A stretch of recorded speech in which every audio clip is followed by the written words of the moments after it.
Hello world and welcome once again to Snap Together Saturday. Let me adjust my camera just a little bit right here so you're actually looking at me. Okay. Once again, I'm back. I just said welcome. Anyway, today, as you probably saw from the doodly-doo, I'm building the sequel to last week's kit, the Requiem for Vengeance Zaku. And I should have brought down the Gundam from last week and the Zaku to compare that. I'll get this at the end of the stream, whatever. But yeah, it's the MS-06F ZakuII F-type Solari, Solari's version. I don't know. I assume Solari is the a character from the series. I don't know, but anyway, it's parentheses RV as in Requiem for Vengeance. That looks like a standard Gundam ZakuII in the background there. This one's another kind of custom one. It looks a lot more like just a regular Zaku than the Gundam looked like the Gundam, but still a bit off the beaten path. Let's see what I can get here. That's the summary of the 1 Year War. Oh, Solari woman. Okay. In the Universal Century 0079, a state of war began when the Principality of Zeon declared its independence from the Earth Federation government. In the war's opening stages, the Zeon forces maintained an advantage thanks to the effectiveness of their new weapon, the mobile suit. However, they lacked the fighting strength to fully conquer Earth, and the war came to a stalemate. 11 months after the outbreak of war, a base in Zeon-occupied Eastern Europe is captured by the Federation forces. A Zeon composite battalion is sent to recapture the base, and among its members are Solari and her Red Wolf Squadron, a mobile suit team that has only just arrived from space. So Solari is a woman. What information can I glean from this? Action posts the kind of silhouette and details on the armor, energy pipes, and lights in conjunction to their hinged there. That's neat. Shoulder shield, various hand bits. Joints in the shoulders and knees. And yeah, detailing. Alright, let's get this open.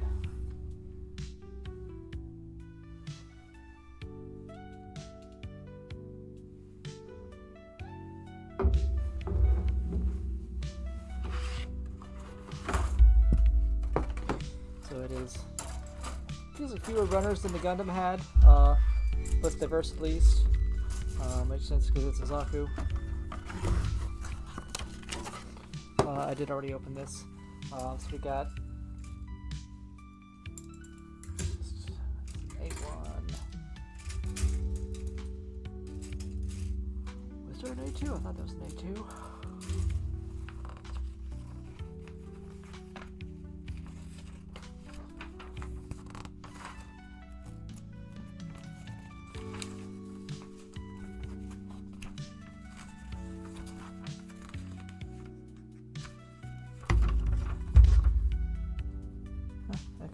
A1, B1, B2, C1, C2, D1, D2, and stickers.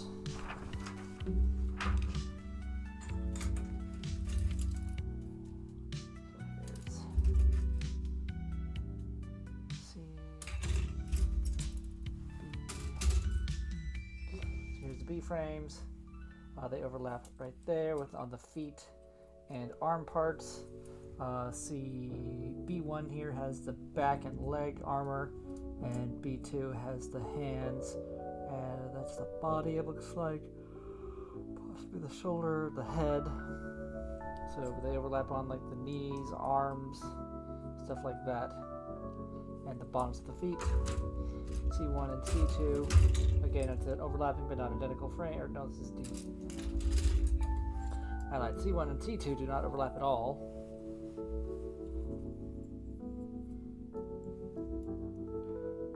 Fills in that gap nicely.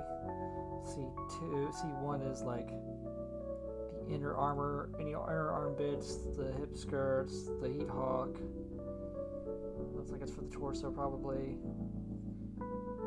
Knees or something. And then C2 is the cod piece at the bottoms of the feet. D1, D2, again they overlap a bit. Right there. Looks like, yeah, some leg stuff, inner leg stuff, hips, and all the piping. And then A1 is the shoulder armor, the red bits on the chest and shield and stuff. Alright, so without further ado, let's get into it.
Okay, then set of stickers, which I will apply on my own time.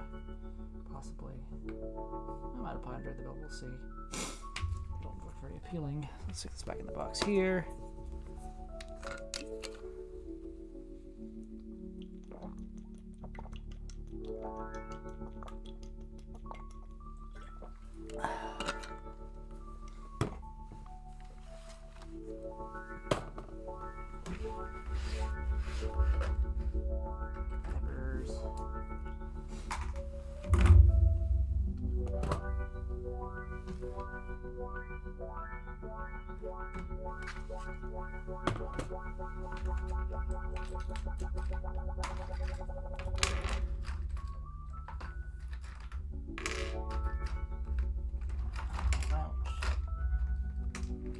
I forgot a tool upstairs. I'll be right back.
Okay, I do apologize. That was longer than I had hoped. I don't think I got any comments in the meantime. Anyway, I was missing my glass file.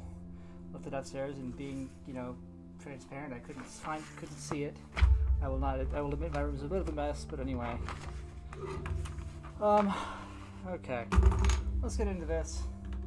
Let me just make sure of something.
Something just fall. Something just fell. Yes, there it is. I realized, oh, I'm off camera, aren't I? What I'm doing is I'm accumulating the pieces that I'm going to be using for this portion of the build. Right here, I'm accumulating them all. So I'm just going to do that, and then I will clean them up. And then I will, after I clean them up, I will assemble the whole torso in one go. That's the intention.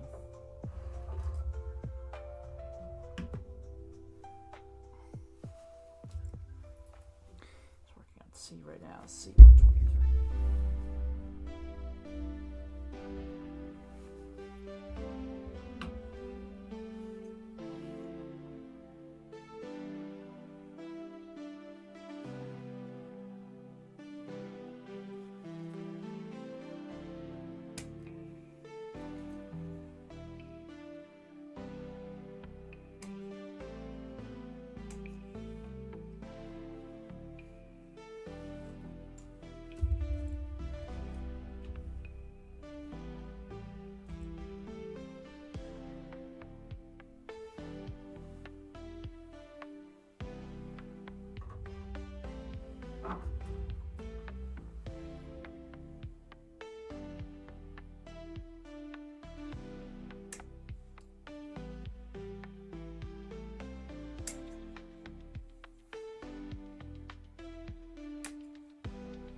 Okay, that should be everything.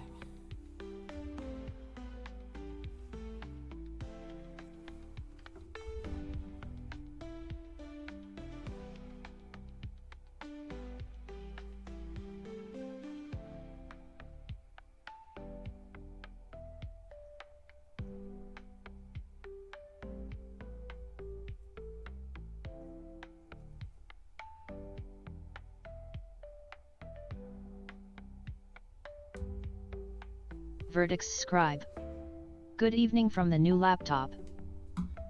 Greetings, Vertex. Welcome to the show. As you can see, I'm doing a thing. So I'm going to come right back once again. I need a bit of something. So I'm going to click my nubs.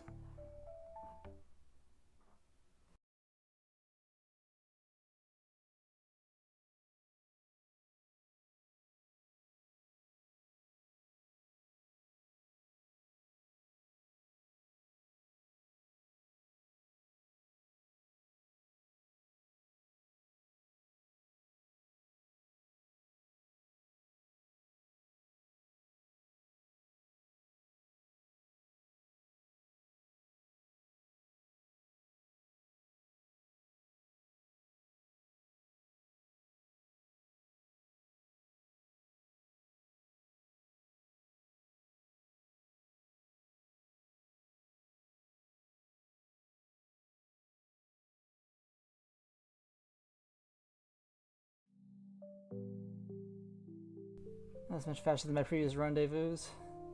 I'd forgotten my cutter earlier, and I had to go searching for. Yo, the Netflix Gundam show was excellent. I haven't actually watched it yet. It's on the to-do list, but it's a long to-do list. But I wanted to get the suits because they looked cool, and I heard good things about them, so I got the kits. I built the Gundam EX last week. Verdicts Scribe. It made me actually fear the RX-78. Fear the RX. Yeah, the White Devil. Well, it's not the Gundam, but it is a Gundam, and it's a piece of work.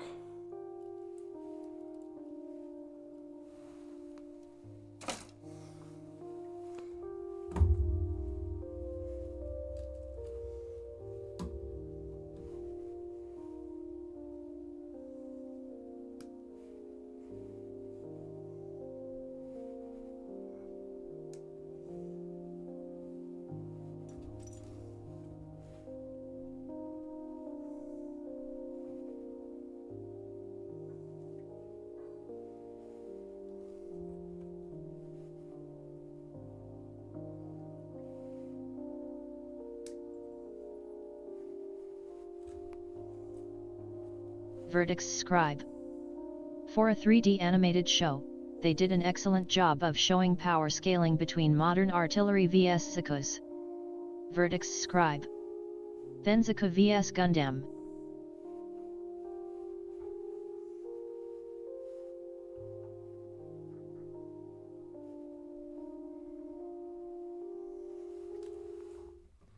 Yeah, I mean, that's the whole thing about the Gundam, is it's a beast. Amuro is able to, fend off Char, who's a much better pilot than him, and like his early outings, because it's just, such a powerful unit. So even if he's a novice, he's got enough power to hold off Char, and then as he improves as a pilot, he's actually able to beat him. That's the whole thing. But yeah, the Gundam is a really scary thing in universe. Verdicts Scribe. Even showing the GMS compared to Gundam and ZakuII. Damn it, Gems.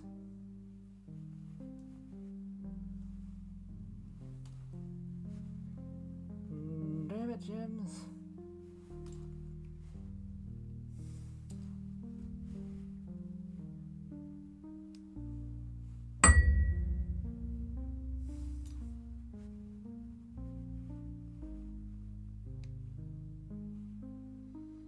Tell me about your new laptop here.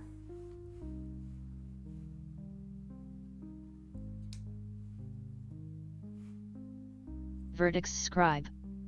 Also doing a decent job of realistically showing how new type powers work. Verdicts Scribe. So yeah, new laptop.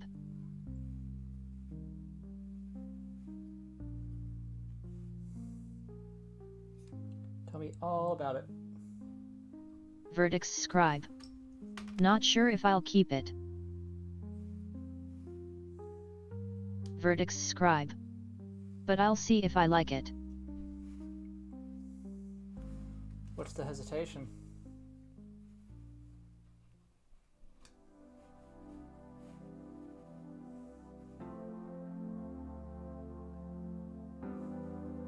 Verdicts Scribe. 14-inch screen compared to my old 15-incher. Verdicts Scribe. No numpad. Numpads aren't everything.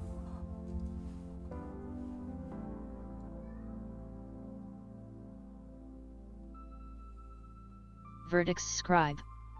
But I do like the bigger touchpad.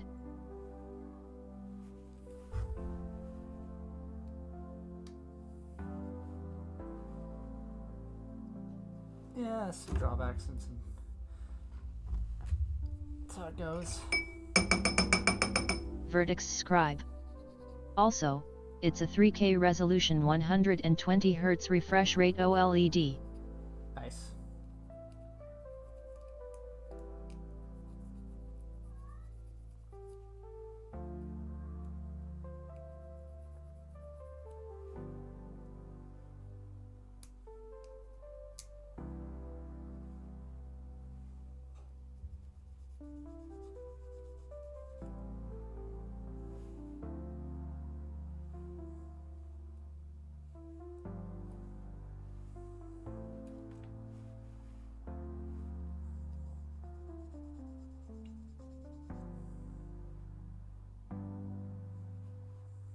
Verdicts Scribe. 1 TB SSD and 16 GB DDR5 RAM.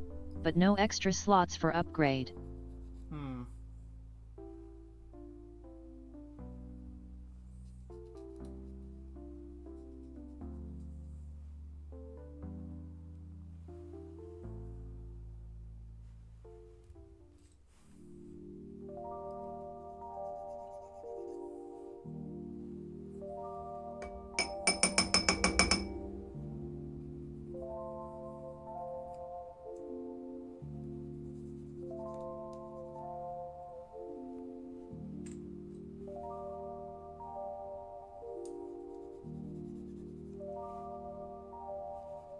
Verdicts Scribe. Ryzen 9, don't know exactly which model, but one of the better ones, an NVIDIA RTX 4060.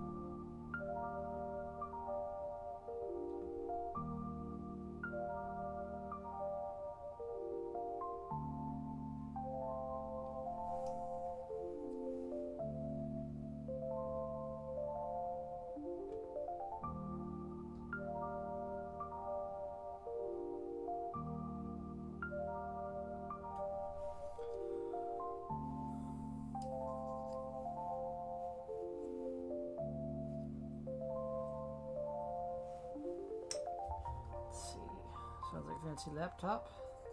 Better than my Surface. I regret this Surface a little bit. I mean, it's fine, but it's just...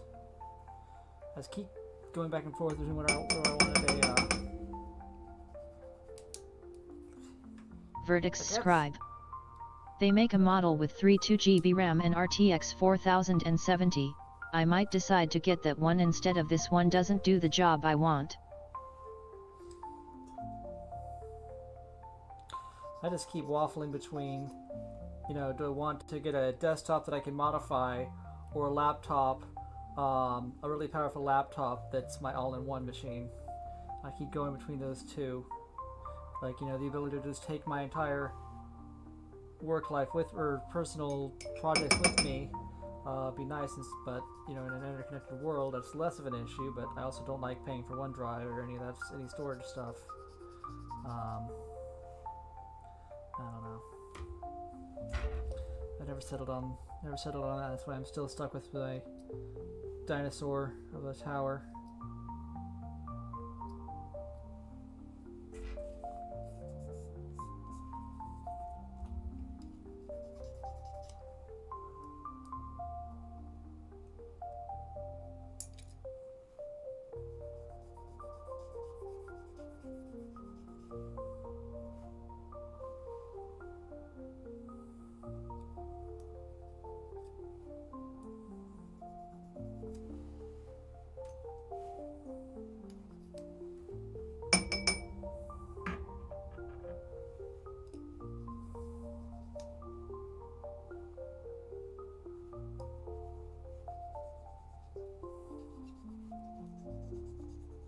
Verdicts Scribe. I've been mostly using laptops for the last 5 to 7 years for everything. I have a desktop, but it's so old and I barely touch it.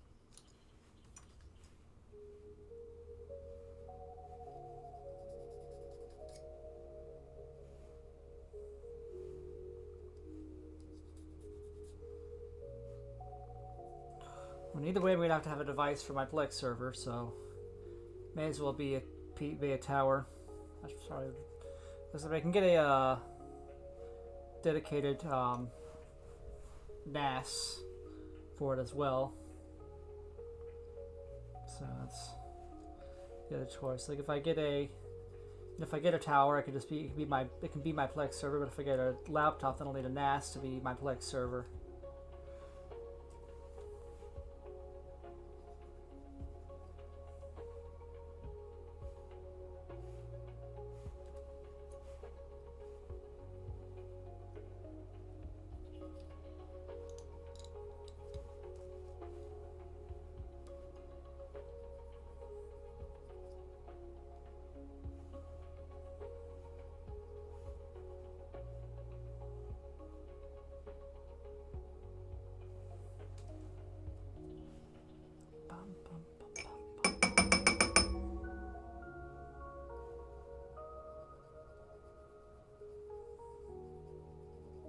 Verdicts Scribe. We've turned Meredith's laptop into a dedicated media player / moderate quality gaming machine for the TV. Verdicts Scribe. Old laptop asterisk.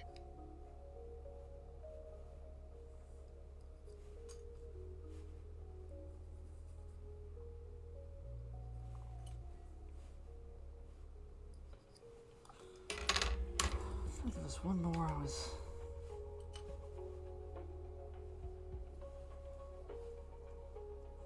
This looks pretty clean.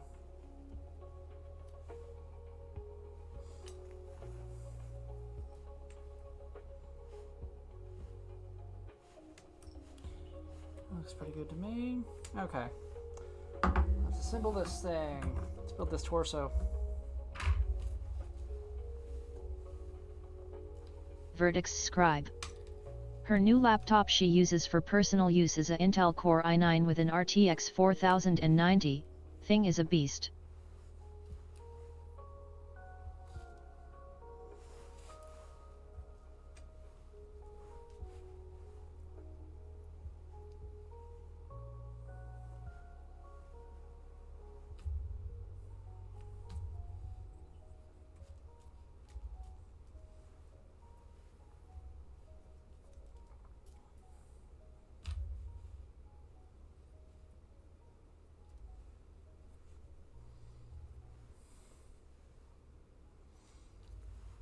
This is the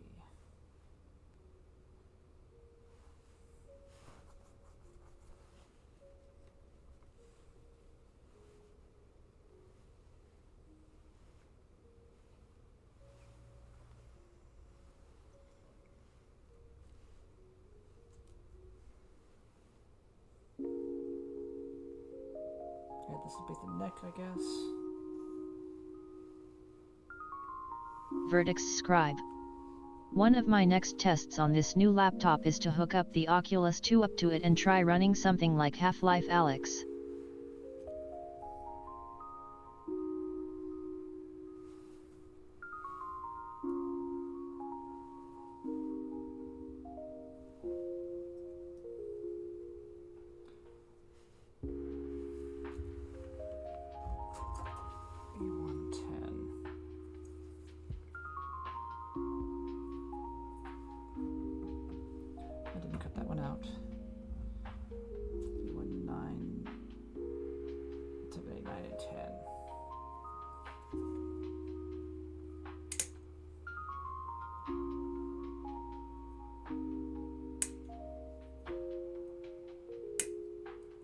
Verdicts Scribe.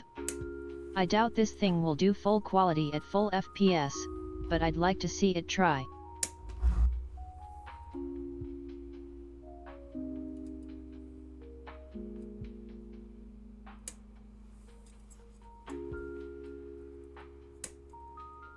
Verdicts Scribe. Also, I want to get in touch with Kes the Wolf and get into VR chat at some point.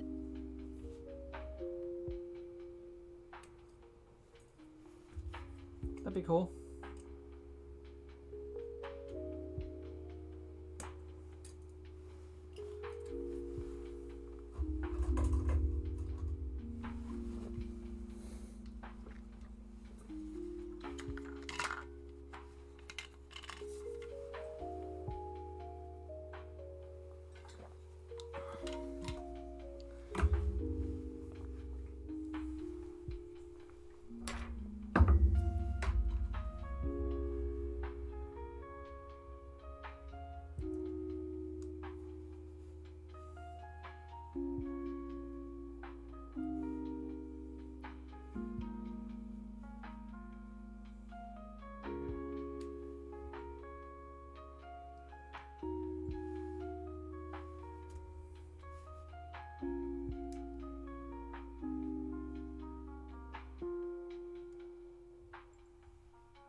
Verdicts Scribe.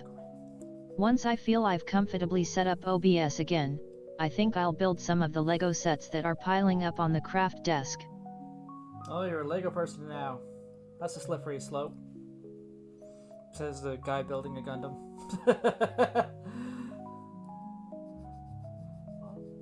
What was it? Verdicts Scribe. LOL.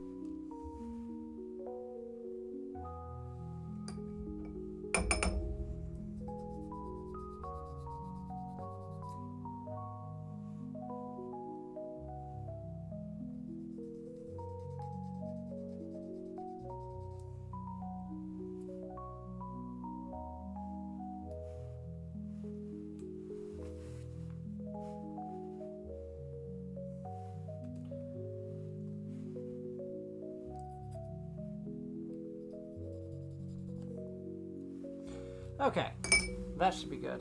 Now then, let's see if I can get these in the right positions. These are one side, and these are...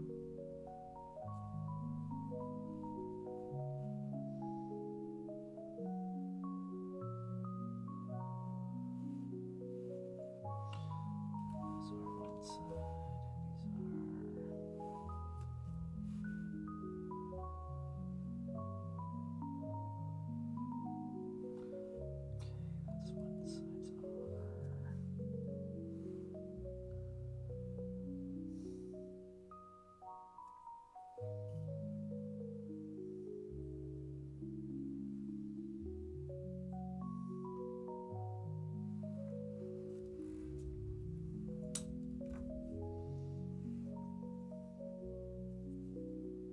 Verdicts Scribe. I don't know if I'm going full Lego or not, but there were some really neat adult Lego projects, the fancy stuff like flowers and architecture. Right, no, I know the stuff. I know the stuff.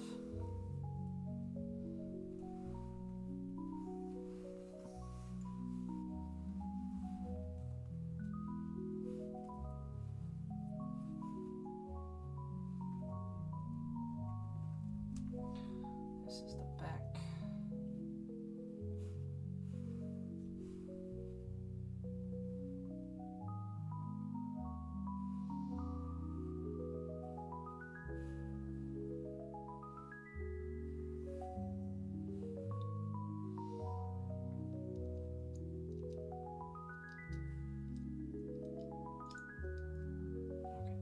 Okay.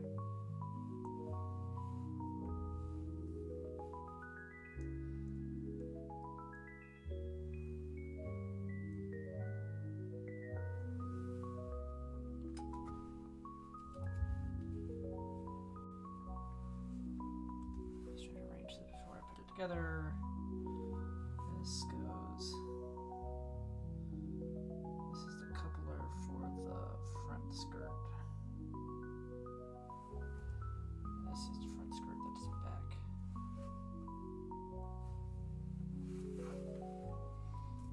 Got your signature Zaku piping. This is the back armor.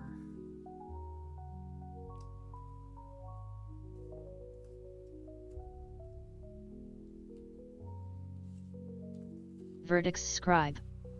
I also have a master grade new Gundam that has been left unfinished for about 15 years now that I need to get around to. Ooh, I like the new Gundam. I'm big on that lately, and they just announced a perfect grade unlimited version of that. So that'll be, we're gonna get that. It's 1/60th scale. Okay, get all the pieces in order. Let me photograph them.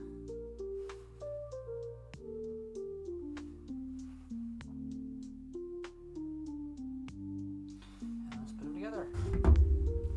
Let's see, this is 1, 2, 3, 2, 3, 4, 5, 6, 7, 8, 9, 10, 11, 12, 13, 14, 15, 16, 17, 18, 19, 20, 23 pieces for this back armor, or for this torso. That's not too bad.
backwards.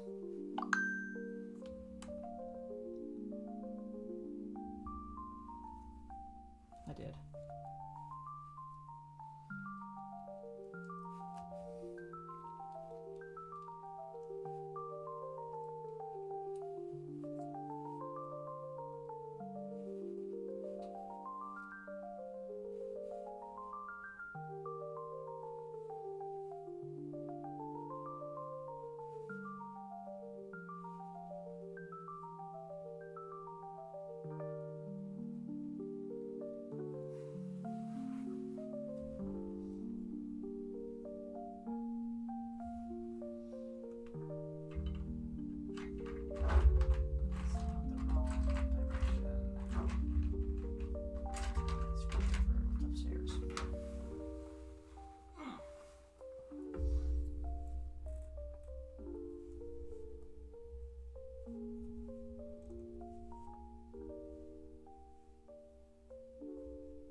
There we go.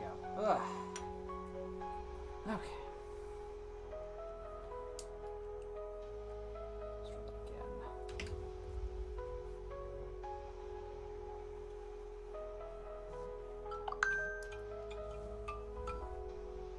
Time for Hasbro Pulse Chicken.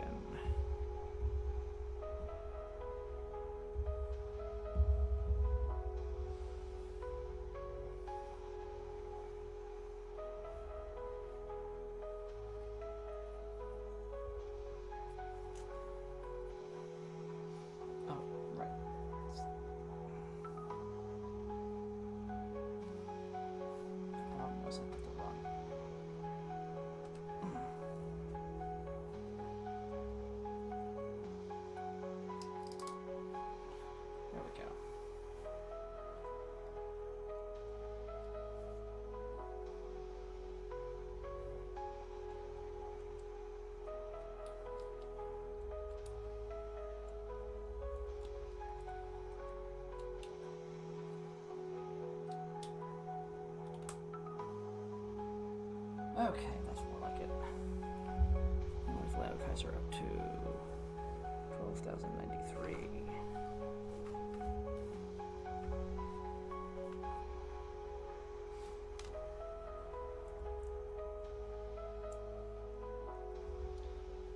Okay, there. And let's go to the front.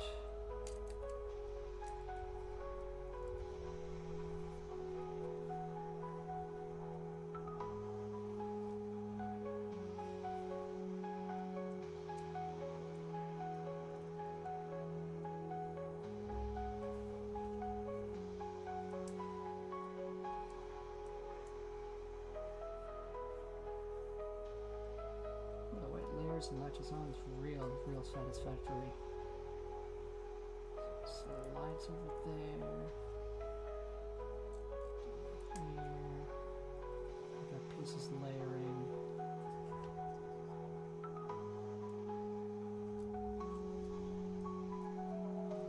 There's the chest. chest. Backpack. Don't want to put the pipes in before. Yes.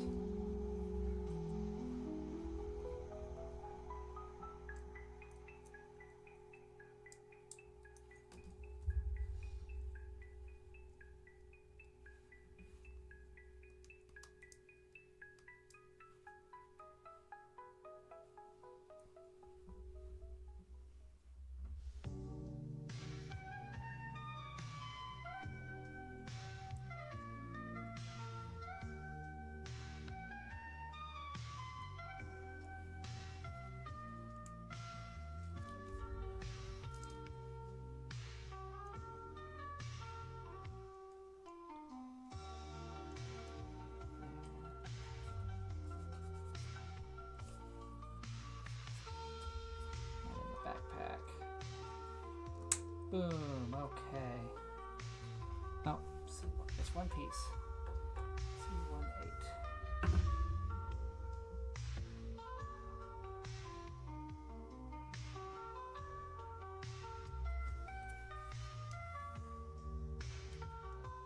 That's what, 24 pieces altogether in the body.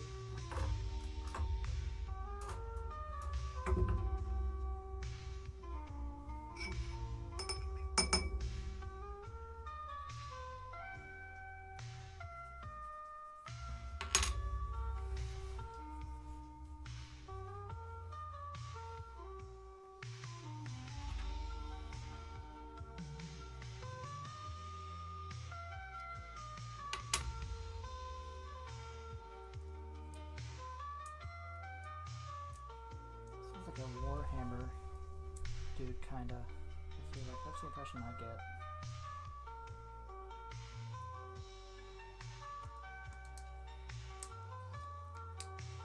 Okay, that's the body done. Let's compare it to a traditional Zaku. Much more detailed, much more greebly. But it's still got the iconic shapes. Big T in the chest. Piping around the waist. And the back. Being a ground type, it doesn't have big rockets.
Verdicts Scribe.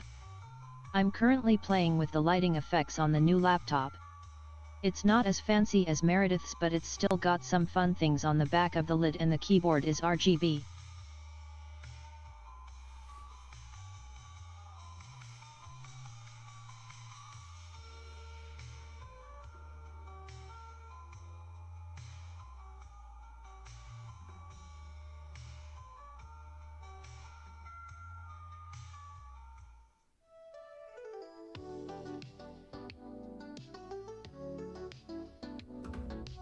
That's pretty cool.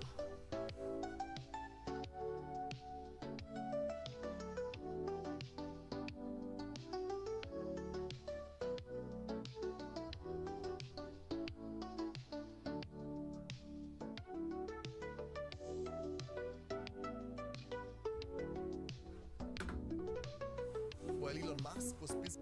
So this is bait, I acknowledge, but this is about the anti-Cybertruck has arrived and people are angry. It's about a new USPS truck. I guess it's electric or something. Designing a polygon on wheels, the US Postal Service was quietly building its own, oddly revolutionary vehicle. A new mail truck that looks like a duck with a love child with a platypus. But unlike Tesla's Cybertruck, this visual abomination, as Car and Driver magazine called it, is a win for all road users, not just the people in the truck. Initial reactions to the so-called next-generation delivery vehicle were mostly negative, angry, and confused. A postal union representative called it the goofiest thing in the world. People on Twitter said it was the physical manifestation of government dysfunction, and a columnist's critique was even more specific, writing, "It looks like a robot beluga whale built by the East German government." But people pretty quickly caught on to what the next-gen mail truck was doing. Brutally prioritizing function over form, with virtually no regard for aesthetics. Most importantly, people who actually drive the mail truck, the USPS employees, fell in love with it immediately. The old boxy 1980s trucks were incredibly cramped, packages were hard to reach and impossible to sort, and worse, they turned into ovens during the summer. The trucks had no air conditioning, and drivers plugged in small fans into the cigarette lighter for at least some relief. The next-gen truck does of course have AC, and the USPS has incorporated other features requested by the postal workers. All surfaces are non-slip, there are lights on the doorsteps, and there is a third sun visor for the windshield. The new trucks also have airbags, automatic emergency braking, and a collision avoidance system. All safety features that were missing from the old vehicles. Another major safety improvement is that trucks now can be unloaded from the side sliding door. Too many postal workers have been killed by oncoming traffic while unloading trucks from the rear. The safety benefits don't stop there. Unlike the Cybertruck, which is not allowed in Europe because it doesn't meet the most basic pedestrian safety requirements, the next-gen truck's massive windshield and low hood provide unparalleled driver visibility. USPS windshield and cap requirements are Too many transformers. Hey dude, how ya doing? Welcome. I am building a Zaku tonight, as I told you last week. Here is the body.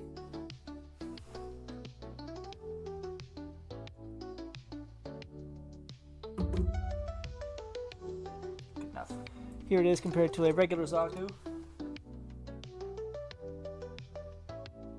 It's much more greebly, as you would expect. But still got that iconic Zaku shape.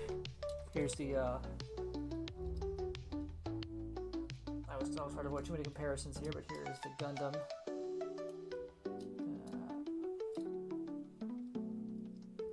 Get back in your slot there. I need to glue that part. I don't want to glue it yet. I want to do some detailing before I glue it. But here it is next to the Gundam. Much stockier torso.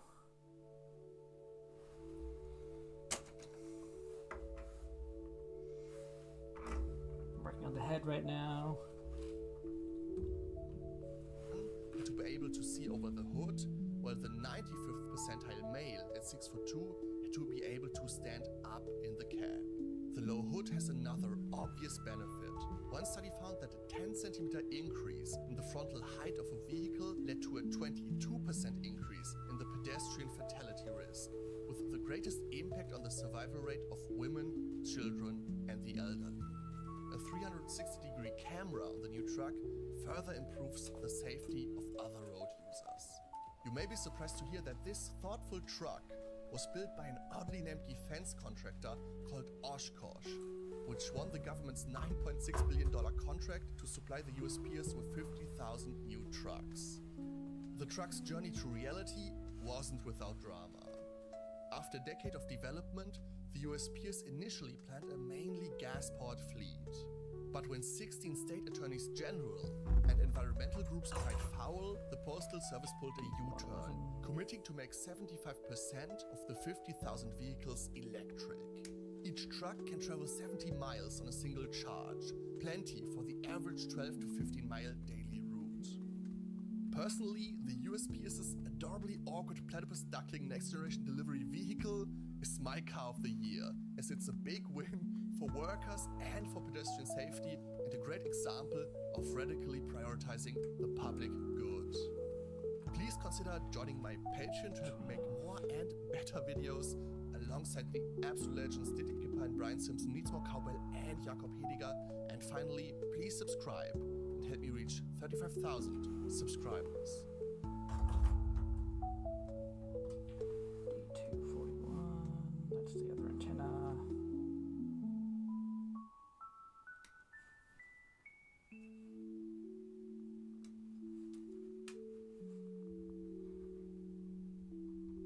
So Bandai have finally done it. They've gone and announced a new perfect grade, and it's not just any perfect grade, it is the 1/60th scale new Gundam Unleashed. Apparently it's going to be coming out sometime this year, and honestly, I knew they were going to do it for two reasons. One, it's the 45th anniversary of Gunpla and we're due a perfect grade. Two, I just took the plunge and bought this. Typical, right? Of course it would happen now. So this right here is the most expensive Gundam figure ever produced, retailing at over 100,000 yen. This is the metal structure 1/60th scale new Gundam. As big as a perfect grade, fully finished out of the box, and including a full hanger display. This is the most impressive, expensive Gundam figure of all time. Now you might have noticed two particular things I said there. I said Gundam figure, because you can also get Sazabi. That's more expensive. It's just not a Gundam. 100,000 yen expensive? That's only about $670 for such a very nice figure. That's not that crazy. And you are right, it isn't. If you could get one, this had extremely limited stock. But when it comes to the aftermarket prices, now it's pricey as hell. $2,000. Did I mention this video right here is sponsored? Sponsored by Buyee. Had to be. Link in the description, by the way. Also, I will explain how to use Buyee a little bit later on so you can actually... Verdict scribe. I'm gonna head off to bed now, for the glory of the Principality of Zen. Let's get this absolutely beautiful. For the glory of Xeon. Alright, thank you for coming out, Verdicts. Have a good night, sleep well, enjoy the new laptop. I shall send you pictures in the morning, as usual. Actually, before you do go, let's stick around. This should be quick. I want you to stick around long enough to watch me build the face, because this should be fast. Make sure I got everything. Sticker 25. There's my stickers.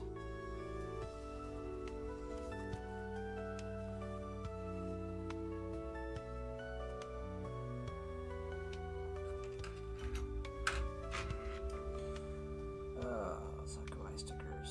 Always fun.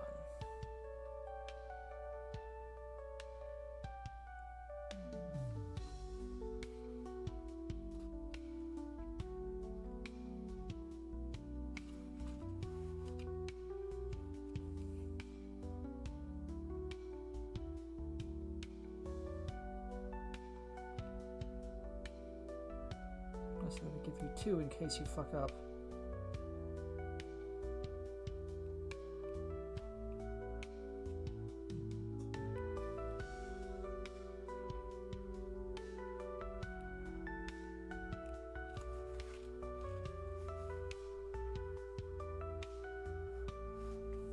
See, the notch goes on the bottom.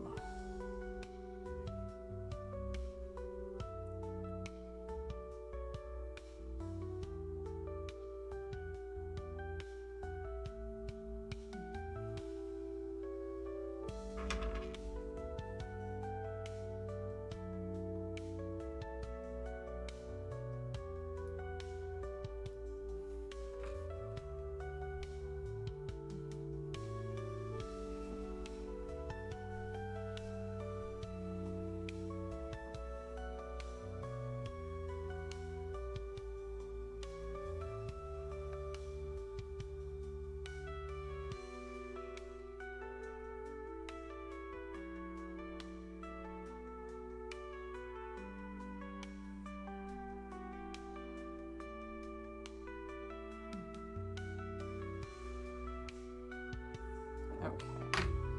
It's attached. Box. It's a little bit later on so you can actually learn how to use it to find the best prices for the different Gundam kits, Gundam models, and Gundam figures that you want. But first, let's get this absolutely beautiful figure out of the box. God damn it. It came off of my finger.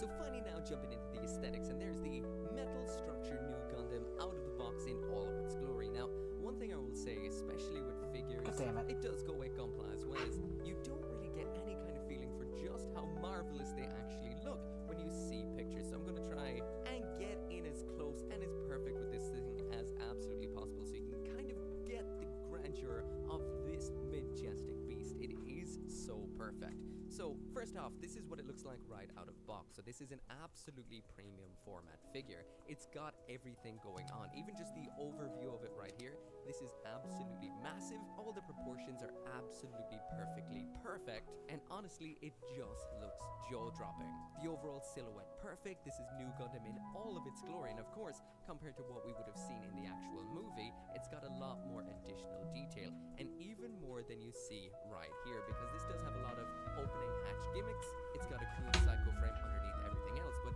in its standard state right here, it still looks amazing. If you get in extremely close on this, there's so many little details. The surface has been painted absolutely perfectly. No flubs, no factory scratches or nub sort of aspects sometimes you might see on some figures. The decaling on it is absolutely perfect. It's also flush to the paint, so it just looks painted on. All of the minor little details all over it are great. We've got multiple types of paint. We've got metallic, we've got pearlescent, we've got the nice flat matte on the white, which is broken up into white and light gray, as well as the dark, almost black of the new Gundam's secondary color. One of the new Gundam's most iconic aspects is its regal face structure, and they really did pull it off perfectly on this. The new Gundam has lots of different variants out there, somewhat kind of a different style to the way the head looks, but this does it and does it the correct way. It's long, structured, and that double V fin pops so perfectly. Honestly, this right here is one of those figures that I could just go on for hours and hours and hours and hours about the minutiae, all the detail that's going on here. So I'll just try to make sure the footage is nice enough so you can see absolutely every aspect. But one of the biggest questions definitely I had about this is just how big is a 1/60th scale new Gundam? Whether you want to get one of these for yourself or if you're going to be waiting for this year's release of the 1/60th scale Gunpla version. So there it is beside a high grade, so it is absolutely massive. I'll throw a master grade and a perfect grade into this situation right there as well. And right... So the high grade, this one... Too many Transformers. Omeke Jaistu. Too many Transformers. I love his videos. Yep, he's good. So I've got that or I assume it's the same. That might be the entry grade, but anyway, here's a 1/44th Gundam. And as it just goes up to that knees of that thing.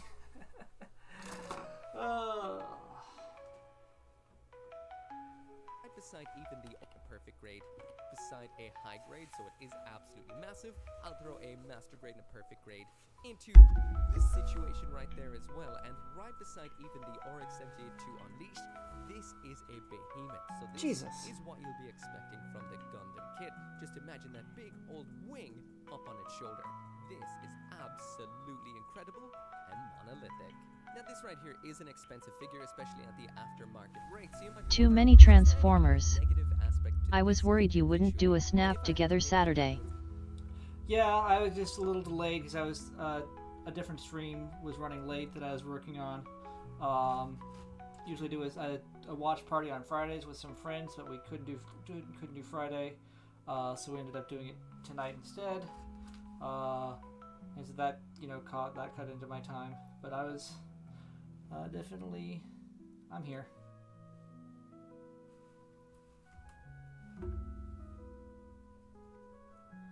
And then I started later. I scheduled it for 10:45. Then, almost immediately, I was like, "Wait a minute, I forgot something. I thought I'd gotten everything, and I didn't get everything. I never get everything. It's like I thought I did all the necessary prep, and of course, there's always something you forget." The beast. I don't even know what I'm gonna build next week. Should probably get around to the Nobel Gundam that I got. I'm trying to do that justice yet.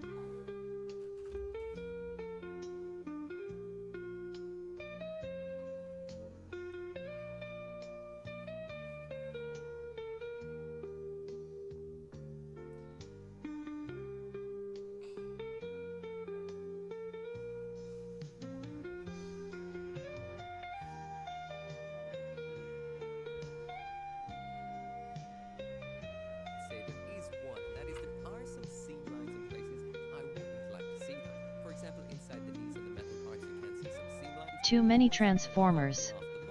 The PG Unleashed new Gundam looks crazy, but I am wondering for my birthday, should I wait for the new Perfect Grade Unleashes or get the RX-78? I don't have an answer for that. I can't help you with that one. That's almost certainly going to require glue down the road. Let's get the line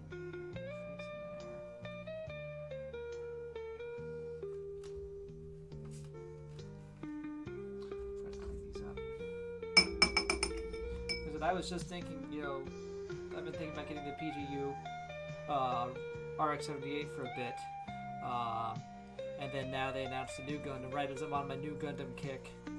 Trying to think about getting all the versions of it. Well, not all the versions, but like lots of versions of that. And it's like, why do you do this to me, Bandai? Why do you do this to me? Too many Transformers. Also, I am not building a kit RN because I am getting over being sick. Get well soon. Being sick is never pleasant.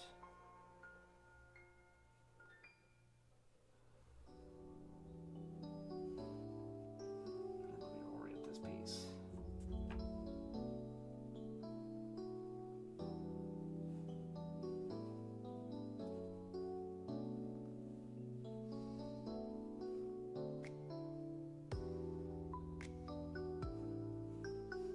It's tiny.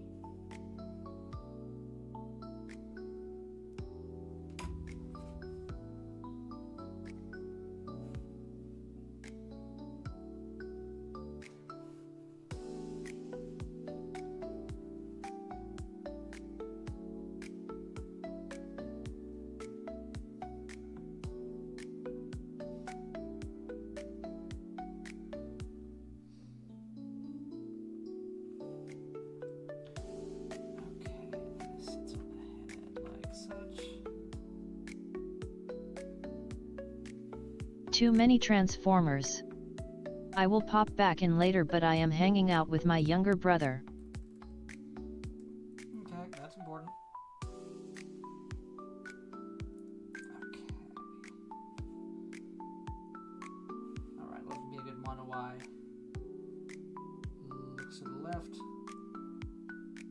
Looks to the right.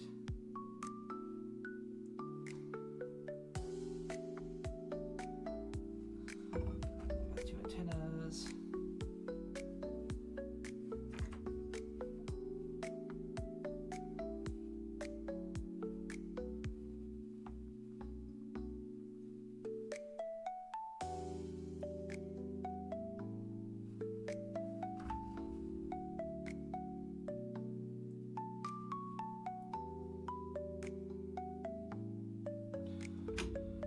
Okay, one Zaku head.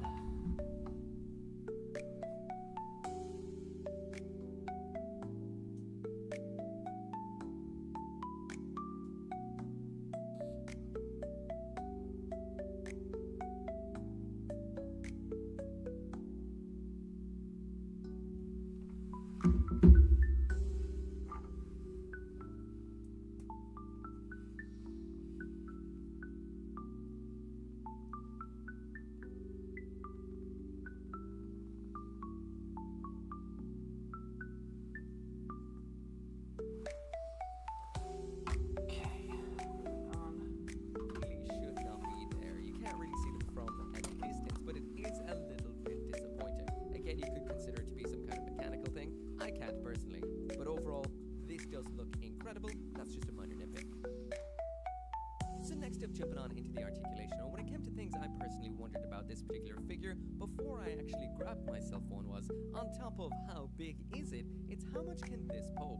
To me, posability is one of the most important aspects of a figure or a model kit. I want to get things into over-the-top poses. Now, if you're into posability above all, this figure may not be for you because it is not its strongest aspect. However, it does make up for it in a different kind of way, which I'll mention a little bit later on. But overall, this is basically a statue. There is some aspects that do move around a little bit, but not too much. At all of the main joints on this, the neck, shoulders, arms, legs, all of that, we've got very basic articulation, just, well, the absolute minimum. However, when it does come to the hands, these are quite nicely articulated. Not as much as you would see on a perfect grade. There is only 2 joints to each finger instead of 3, but you can pull off the most important pose here, which is always a super plus. However, when it does come to the range of motion of all the joints on this beast, which I will mention is super heavy, well, the range of motion is quite minimal or non-existent at most aspects. Now, just trying to get this into the most kind of over-the-top and expressive pose I can out of this, that right there is the best that you can do. So this is not for the posers, but where this kit kind of slumps it when it comes to articulation, it does make up with a different kind of articulation. This kit has multiple opening hatches all over the place, 2 levels of opening hatches at that. One to basically get it into its cycle frame mode, and the other is all the maintenance hatches, which we will take a little look at later on when we've got this onto the hanger base. And speaking of which, it's time to get into box number 2, which is even bigger than box number 1. Let's get it unboxed. When it does come to the accessories that come with the metal structured new gun, we get a lot in here, 3 trays to be exact, 2 which are dedicated to the hanger, 1 to the weapons and equipment, and that's what we're going to be taking a look at first. First up in here, we've got the new Gundam's beam rifle, and even at first glance, this is absolutely gorgeous. In a matching color scheme to the unit itself, we've also got some nice little aspects to this, including some silver paint recessed into the details on it, as well as on all of the kind of metallic aspects. Now, at first, this just looks like a standard new Gundam rifle, but it just has so much going on, including ridiculous levels of detail. First off, we've got this moving rail section up top, which moves up and out like this. A barrel extending gimmick that you just pull on like this, and 2 little flaps flap out from the bottom, looking glorious. The grip can be pulled down and out just like so on this rubberized little section, so you can see the internals of that. One of my favorite aspects when it does come to mecha weaponry is a removable magazine. Now this is definitely unique because it does look like there's something akin to bullets inside of it, even though this is an energy weapon. It does look incredibly cool, but I'm not exactly sure of the ins and outs of how the new Gundam's weapon actually works in regard to these bullet-looking aspects. Looks beautiful though. Also high-grade Oryx MTA2 for a size comparison. This thing's big. And speaking of big, next up is the bazooka. There's the Oryx MTA2 once again. For comparison, this thing is ridiculously detailed, just like we would have seen before, matching details to the unit. We do have a moving handle up front. Around on the back end, we've got this little section that moves out like so for storage. The magazine section on this containing the missiles is removable. Fully detailed missiles inside, looking incredible. And this can be stored in a unique kind of way. Basically pulls forward by the handle up front, unlocking the barrel section, and collapses down and around on itself, just like so, for storage in the hangar or on the new Gundam. Next up in here is the shield, once again, high-grade Oryx MT8 for scale. This thing is absolutely huge and ridiculously impressive. There's so much going on here. Again, paint around front, around back, absolutely incredible. We've got these beautiful cycle plates on it, and this shield does include some of that easier in this figure, which is a bit of a transformation. The cycle plates pop out like so. We have pull-out mechanisms on this, 2 of which pull it out just like so, and we do have a dropping upper section like this. This looks incredible. This must be towards maintenance or its cycle plate mode, and honestly, this looks like a racer from Wipeout to me. This doesn't even look like the new Gundam shield anymore. What a transformation. Again, popping it back to normal, just so you can see the difference. The new Gundam is a unit that does have 2 beam sabers. First off is the primary one, which is absolutely beautiful. We've got this little moving section right here, and a cacophony of beams for using with it. First off, we've got a smaller beam that pops in just like so. That is what that looks like. We've got that main big curved beam with a nice pearlescent finish that pops in just like so. This thing is lengthy, huge, Oryx MTA2 for comparison, and we do have a smaller blade for around at the bottom for this dual blade mode. I will also mention that the pin on this particular beam is made out of metal, so it does mean it is a lot stronger than your average connector. Nice. The new does have a supplementary beam saber on the back of its arm. You can open up the rear of the arm like so, pop it out. We do have a different beam for using with this. It's neither metal pinned or pearlescent coating, which is a little bit sad, and that right there is what it looks like. Now when it comes to actually attaching the equipment onto the new Gundam, first off, when you're attaching things into the hand, it is a double peg forging system. So you pop out the peg in the hand, pop out the peg in the weapon, and it attaches in just like so. There's the beam rifle for reference, and it does look incredibly nice, but again, not a whole lot of possibility on this particular machine. Attaching the shield is as simple as clipping it onto the back of the arm, just like so. It does block the other beam saber though. When it comes to the big bazooka, it collapses in half like we've seen before. We've got the dropping mechanism on the backpack, which aligns a little section for sliding this down into very, very nicely. However, it is a little bit floppy, but the stand will hold it in position when you've got it on the stand. Lastly, then we've got the beam sabers. One pops into its arm and the other up in its backpack, just like so. But let's check out the most impressive accessory in here, the hanger. So if the metal structure new Gundam wasn't awesome enough already, we do have a full hanger display in here as well.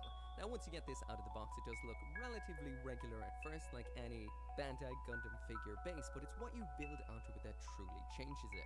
First off, at the center of this we do have the arm for holding onto the new Gundam itself, which is built up to have pistons and various aspects, giving it that kind of hanger flair.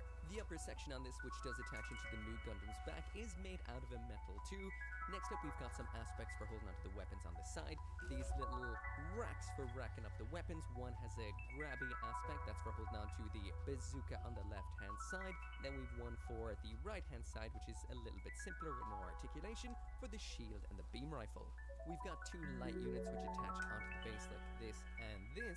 Attaching the new Gundam onto this is very, very easily. You just kind of position it above the attachment point. It almost drops on itself. You do need to give it a little bit of a push to lock it in, but it does the job, does it perfectly, and it's perfectly level so the feet do fit the ground. You can raise it up and down though, so if you do want the new in the sky a little bit, you can do that. But it is these right here that really make the difference. These are attachable catwalk aspects which do have articulation to get them out of the way. This really is what does give it that hanger-esque feel. We've got clear parts on the little railing sections on it. Overall, it's really, really nice. Onto this you attach on a bunch of articulated crane aspects and arms, some of which do have some nice dangling crane parts in various different lengths, and you can pop on whichever ones you do like. These are articulated, they do move around. You can actually attach some stuff like the weapons or the limbs onto them, so that is pretty cool too.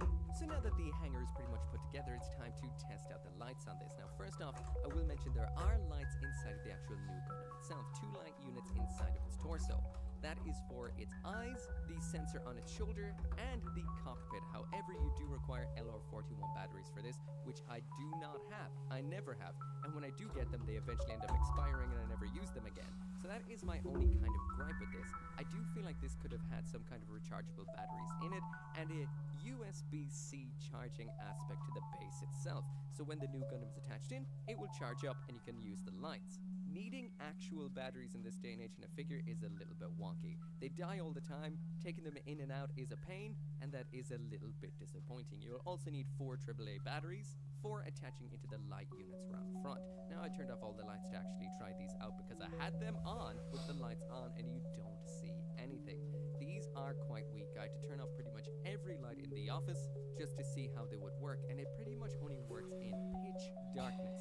Now, speaking of which, in pitch darkness it does look quite nice. These only really do shine up to the crotch really, so I assume you need to have your other light units on in the head and cockpit to kind of finish the whole thing off. However, I do think if this was USB powered with rechargeable batteries inside of it, it would have been much better. Again, maybe it's just me, not a fan of batteries. Too high maintenance and kind of awkward. But anyway, it's about time to get all the equipment onto the hanger base. So when it comes to the weapons in here, they just attach onto the racks on the side. The bazooka can attach into these nice opening and closing aspects on the left-hand side. The shield and the beam rifle just slot in on the right-hand side. It's very, very nice. You can actually attach them onto the Gundam itself if you do prefer. But one of the funnest and coolest aspects about this particular model is you do get this little package full of maintenance dudes as well. This is so much fun. They're on clear little bases. We've got a bunch of different types. Some are on little stands that you can just pop in and around all over the place on it. Some of them have these nice wired aspects which attach into the back of the little floating guys.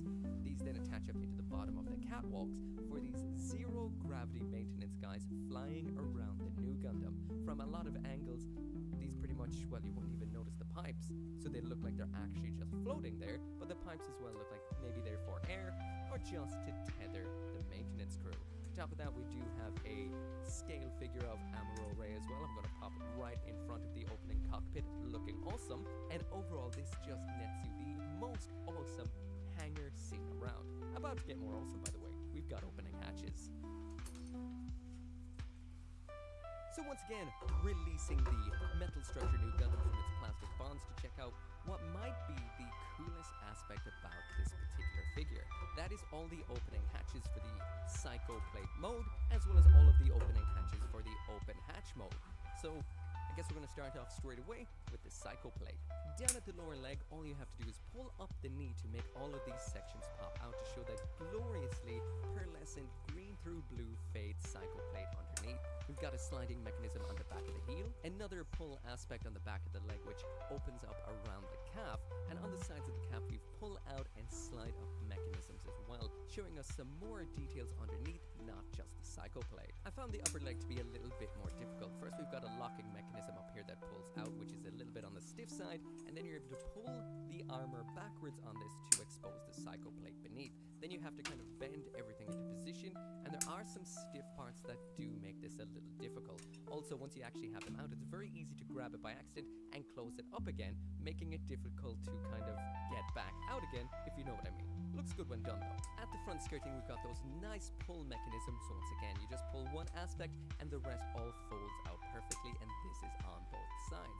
Flip it around to the butt flap. Here we do have a lift section as well as a drop down extra vernier inside of the butt. There are more opening vernier sections and thruster sections back here. These red parts pop open, 2 verniers on either side, and these plates open up to double the size of this vent thruster section on the butt flap.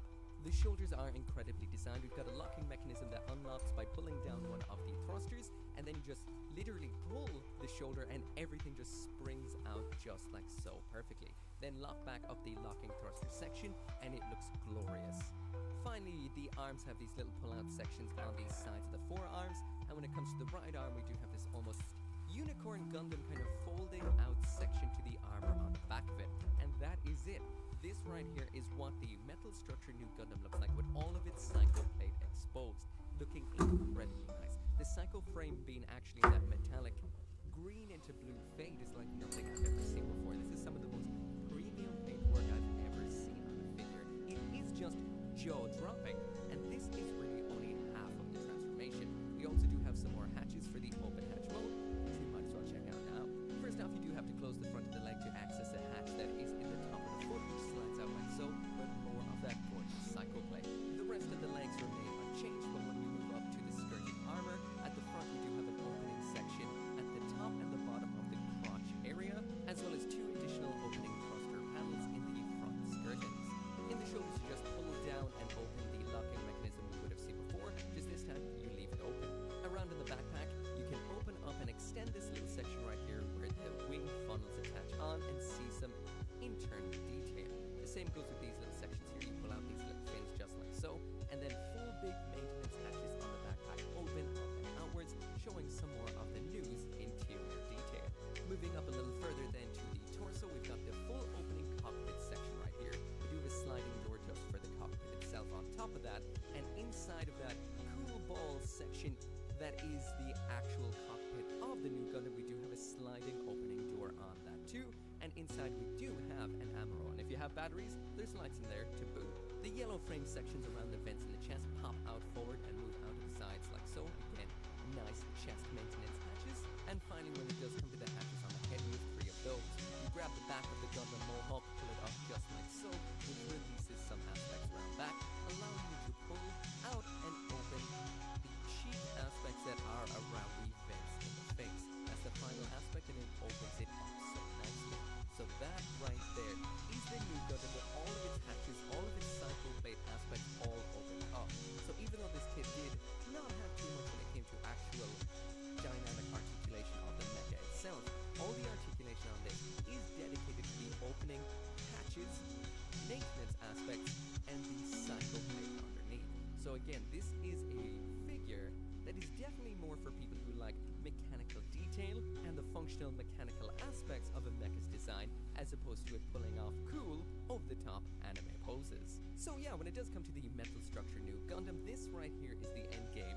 From when you're getting this out of the box, this is your final destination. 8 up on the hangar with the hangar crew all around with all of those maintenance hatches open. It is the ultimate display. Get this into a nice shelf with plenty of space around it, get it lit up nicely, turn on its lights, which again could be a little bit better, and it will make the ultimate 1/60th scale unleashed Gunpla version of the new Gundam compared to this. I can imagine it's going to be very similar in a lot of design aspects, but if it is like the 1/60th scale Gundam RX-78 Unleashed we saw, it will have cool mechanical detail layer upon layer upon layer, and probably even more detail than this figure has. It's kind of the advantage model kits do have. I do hope it does kind of build on the foundation the RX-78 did kind of set, because my biggest kind of gripe with that particular kit is there was nothing really extra for it. You couldn't get a stand for posing it in the air, even though it had great articulation. There was no kind of display options by Bandai out there, like a hanger or something similar. It would be nice to see some more stuff come out, either with the perfect grade new Gundam, or coming out available for that kit. Anyway, once again, if you do want one of these figures of your own, I will throw a link down there in the description. I got mine to buy. What do you hope to see when it does come to the perfect grade new Gundam Unleashed? Drop that down there in the comments. But anyway, as always, thank you so much for watching. Make sure to come back for more Gundam videos, and I will see you next time. Once again, I cannot finish this video right here without special thanks to the channel members and the patrons over on Patreon, including Simon Paskin, Abraxas, Caleb Engelhart, Joe, Org59061, Shadowwolf179, Van Fallen, and Scotty Thomas. This may end up being a 2-night build, I don't know. We'll see. I got a late start. We'll see how long the arms, the legs take. How much is involved with the legs? Legs seem pretty beefy.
example of a classic American retailer. There are few others that have been operating on such a large scale for so long. Walgreens has been doing its thing, serving communities as that corner drugstore for over 120 years now. $147 billion in annual sales makes Walgreens one of the biggest companies in the country, consistently placing them toward the top of the Fortune 500 list. Unfortunately, being large and iconic does not necessarily mean that they're doing well. I have been seeing requests for me to make this video, and at first I was hesitant because I don't want to make it seem like they're on the verge of bankruptcy or anything like that, but at the same time, this is a major company that has been struggling in many ways.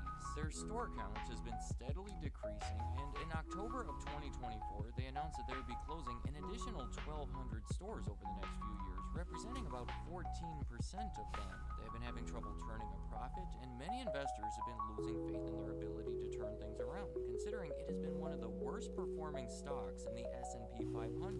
In 2015, Walgreens hit its peak valuation of over $100 billion that has since fallen to less than $10 billion. In early early 2025, they announced that they were suspending their quarterly dividend for the first time in over 90 years. There have even been reports about Walgreens potentially being taken private. It is looking less likely that that's going to happen now, but that would be a huge deal, considering Walgreens has been publicly owned since 1927, the same year that they opened their 100th store. My point here is that these are unprecedented times for Walgreens. They're in a bit of a panic mode, and I think it would be interesting to take a look and try to explain how things have gotten to this point. In this video, I'm going to outline what I believe to be 7 of the biggest reasons behind the decline of Walgreens, and it feels so strange to even be saying that sentence. Starting off with one of the simplest reasons, opening too many stores, and a lot of this stems from competition between drugstore chains. Walgreens and CVS, and to a lesser extent Rite Aid, have all felt the pressure to keep up with each other. We cannot deny that the industry has consolidated quite a bit over the past few decades, and Walgreens has been, I would say, the main company responsible for it. Just a few of their notable acquisitions would be in 2010. They paid over $1 billion to buy a New York-based chain of drugstores called Duane Reade. Only a few years later, they bought the owner of Britain's largest pharmacy chain, Alliance Boots, in 2 separate deals that totaled to more than $20 billion, creating a new combined company called Walgreens Boots Alliance. The following year, they even tried to buy one of their biggest competitors, Rite Aid, in a deal that ultimately failed due to antitrust concerns, but later on, they did end up acquiring almost half of their locations. Today, Walgreens claims that 78% of the US population lives within 5 miles of one of their stores. But it became a situation where Walgreens owned so many stores from different sources, and things became a bit jumbled. Many of them are in poor locations or too close to other Walgreens stores, and then there's a concern about the potentially shrinking demand for drugstores in general that I will talk about more in a minute. The head of the company, Tim Wentworth, has said that a quarter of these stores have not been profitable, and logically, many of those are the ones that will be closing. Simply put, in their mission to grow and keep up with the others, Walgreens has slowly become less efficient, and now they're working to address that. Next up on my list is their pharmacy operations. As you may have guessed, Walgreens is heavily reliant on their pharmacies. It is how they started, it is what they are most known for, and even the logo has that mortar and pestle. We can look at this in terms of sales, essentially how many prescriptions they are filling, or in terms of profits, how much money they're making from each of those prescriptions. And for both levels, it has been concerning. More and more people have been using online services to fill their prescriptions, like Amazon Pharmacy, and as far as profits, the popularity of generic drugs have cut into things, as well as pharmacy benefit managers. For everyone's benefit, I'm not going to even try to go too deep into this one because it is a complicated system, but PBMs are like the middleman connecting and negotiating with pharmacies and the companies that make the drugs. The leading 3 PBMs in the US currently control 80% of all prescriptions that are being filled, so there have been all these concerns about them having too much power, hiking drug prices, and unfairly profiting from all of it. Again, it is a tricky system, but Walgreens, along with many of the other pharmacies, have been struggling with it. Tim Wentworth has gone so far as to say, we are at a point where the current pharmacy model is not sustainable, and the challenges in our operating environment require we approach the market differently. Now, the rest of their business mostly consists of the retail end of things, the snacks and the soaps and whatever else you see when you walk into a Walgreens, and that is going to be the next reason on my list, because not surprisingly, this has been threatened as well for multiple reasons. I think most of us would agree that Walgreens essentially functions like a convenience store. I do not think that many of us go there for our weekly grocery shopping, but rather when you need to grab something quick and they are nearby, or when you are already in the store filling a prescription. Well, fewer prescriptions being filled means fewer people in the stores already, so you can see how those numbers relate to each other, but also consider that when interest rates and inflation are forcing people to be more careful about how they spend their money, they are more likely to favor low prices over convenience. Discount stores like Walmart or Target tend to have lower prices, so over the past few years, people have been gravitating toward them instead.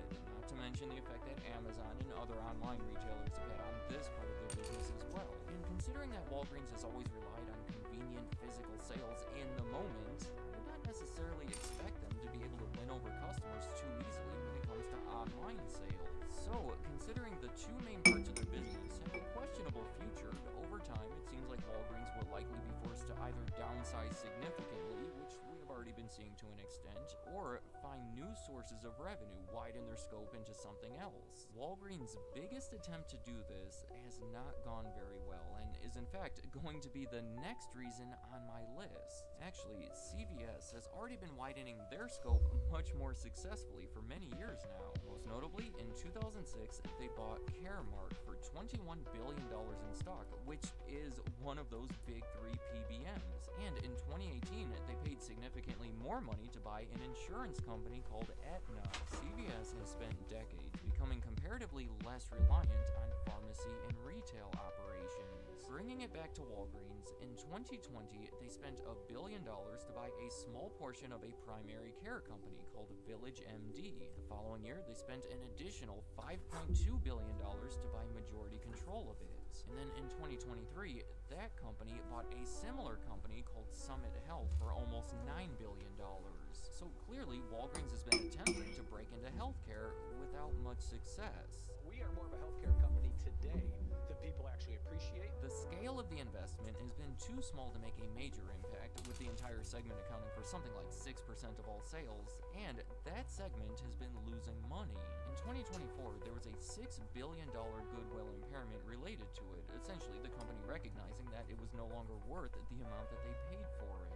And on top of that, they have since shifted their strategy back toward the pharmacies, selling the healthcare business and refocusing to try to make the existing operations more efficient. Going back to the list, I'm going to start moving a little faster here. I believe Walgreens has also declined due to leadership changes. Now, I will admit this one is a little more abstract with some speculation on my end, but I feel like it is at least worth mentioning here. See, Walgreens was started in 1901 by Charles Walgreen. He was a pharmacist in Chicago who paid $6,000 to buy the pharmacy where he was working.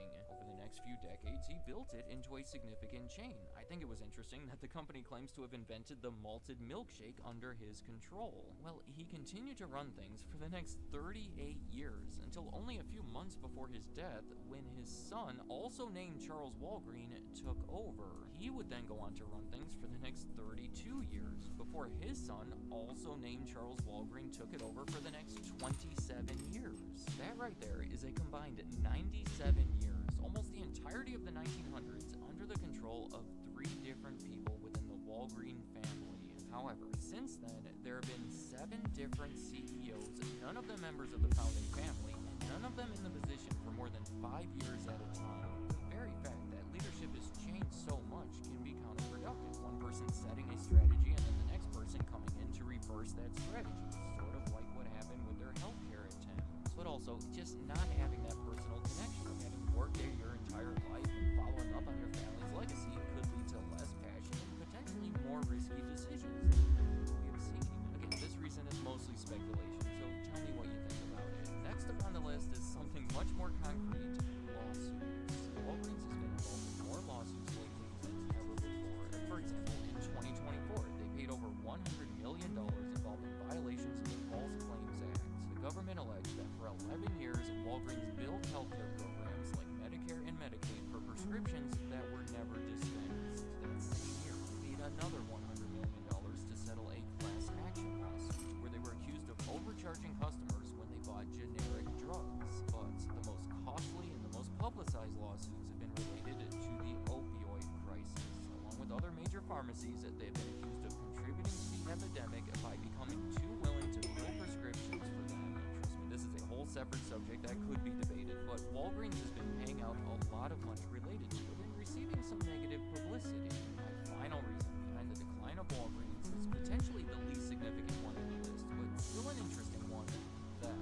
Walgreens has been having a problem with people stealing stuff from their stores, which clearly hurts profits. The company's paying for an item and then getting nothing in return for it, and I suspect at least part of this is due to some of those stores being located in areas with higher crime rates. And for so many of the Walgreens that exist today, they did not even choose where to put it. They were just acquired and converted from the company that did choose where to put it. So then, to address it, they hired security guards and locked up a lot of their merchandise behind glass, which they later admitted they may have gone a little overboard with it. And Wentworth even said, when you lock things up, for example, you don't sell as many of them. We've kind of proven that pretty conclusively. Remember that many of their customers are there because it is convenient, and when you have to go and get somebody to unlock that glass case, well, it becomes less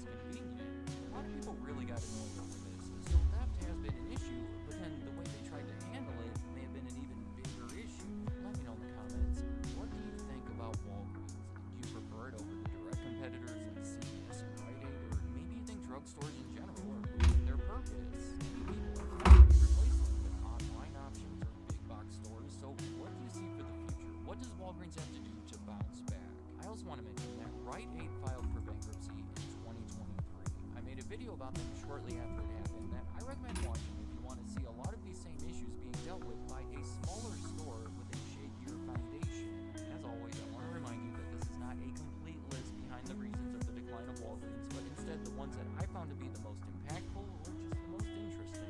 Tell me if you think something should be added or subtracted from it, and any other thoughts you have about Walgreens or anything else in this video, leave them in the comments. I'd like to hear what you have to say. Thank you for watching.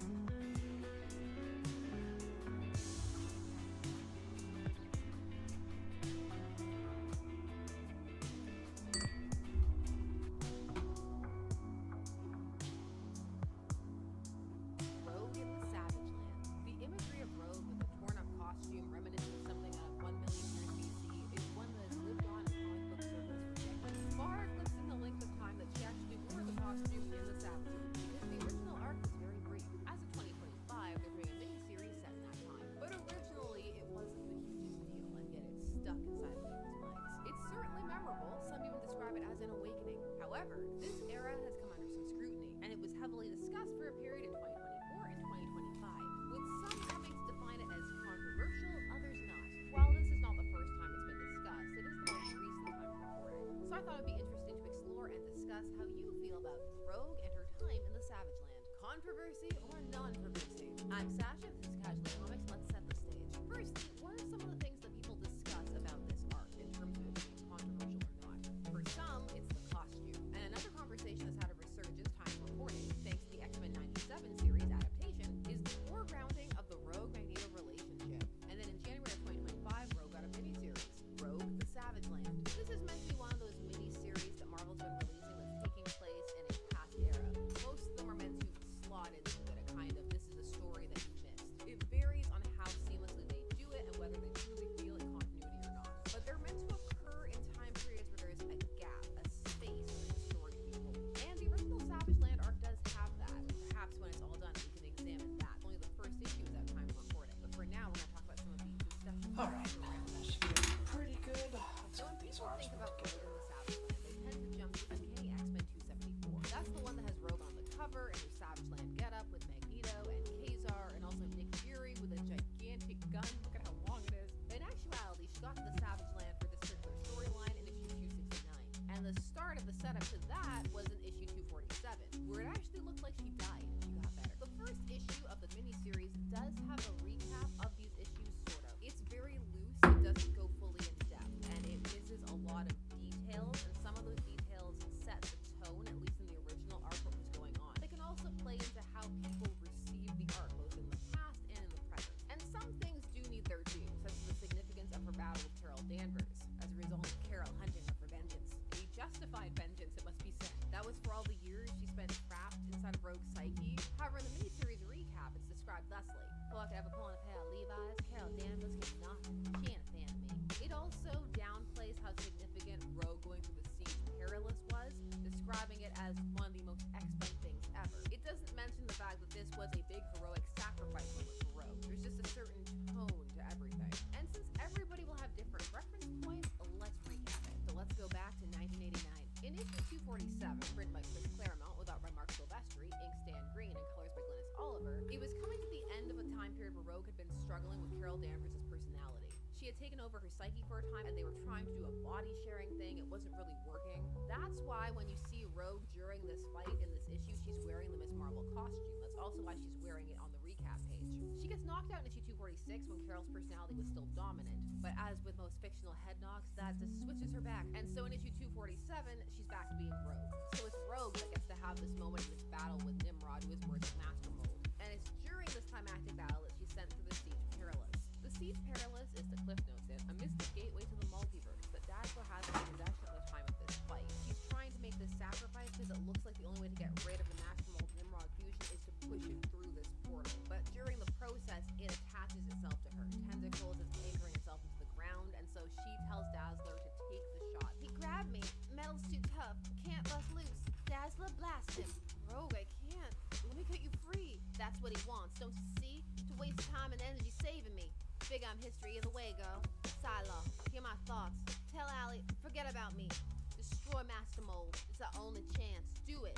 That's it, girl. Go, go, go. Now, Master Mold and Nimrod end up being destroyed slightly before because the fact that the fuse is messing with their programming gets re-mutated. So we are a mutation, and the mission is to destroy mutants and then explode. And at the end of this, Rogue is pushed through the portal, and they believe that she's dead. And it seems that way until issue 269, which brings us to 1990. And we now have the creative team of Chris Claremont writing, but now Jim Lee is on the art Bam's on inks, and Steve Buccellato is on colors.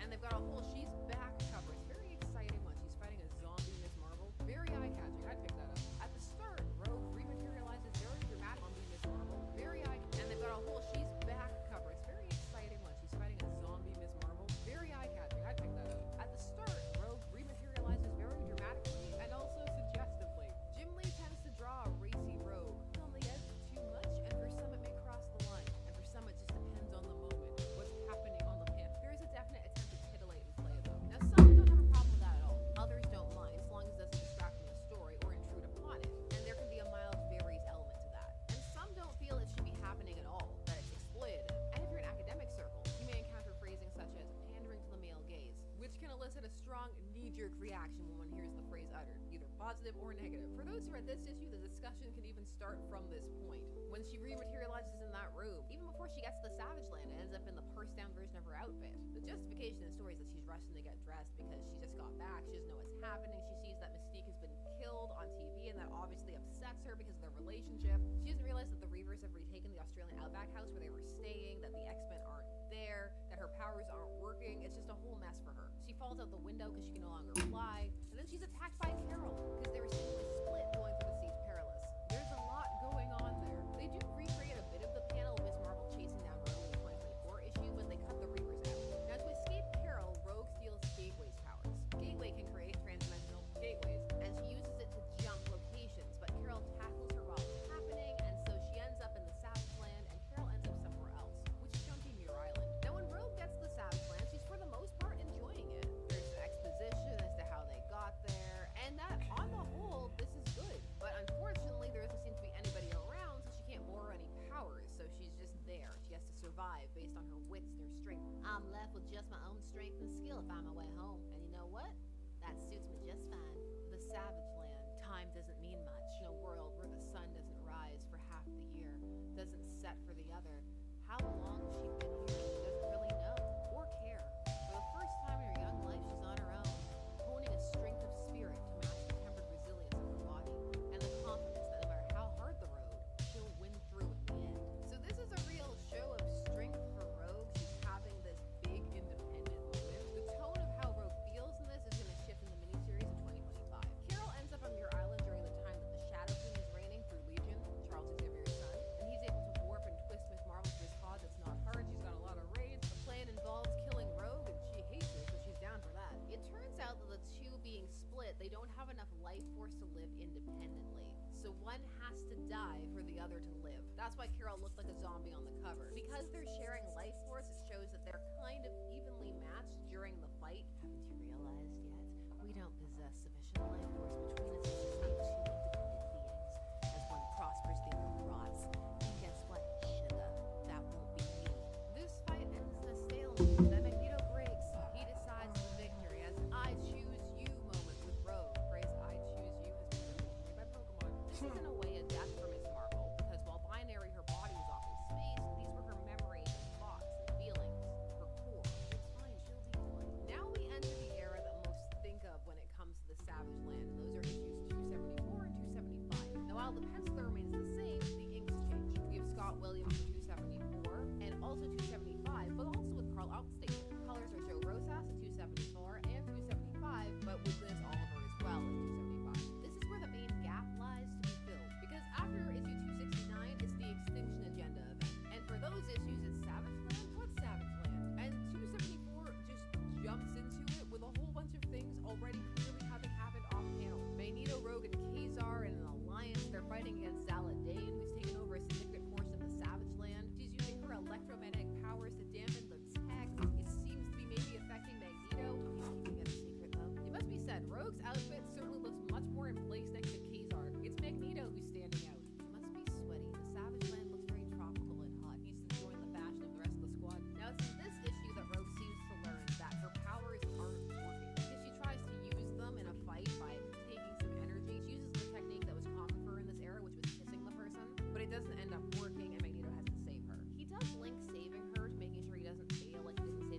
talking about Zaladain's influence, and they can't trust the Citadel and all of that.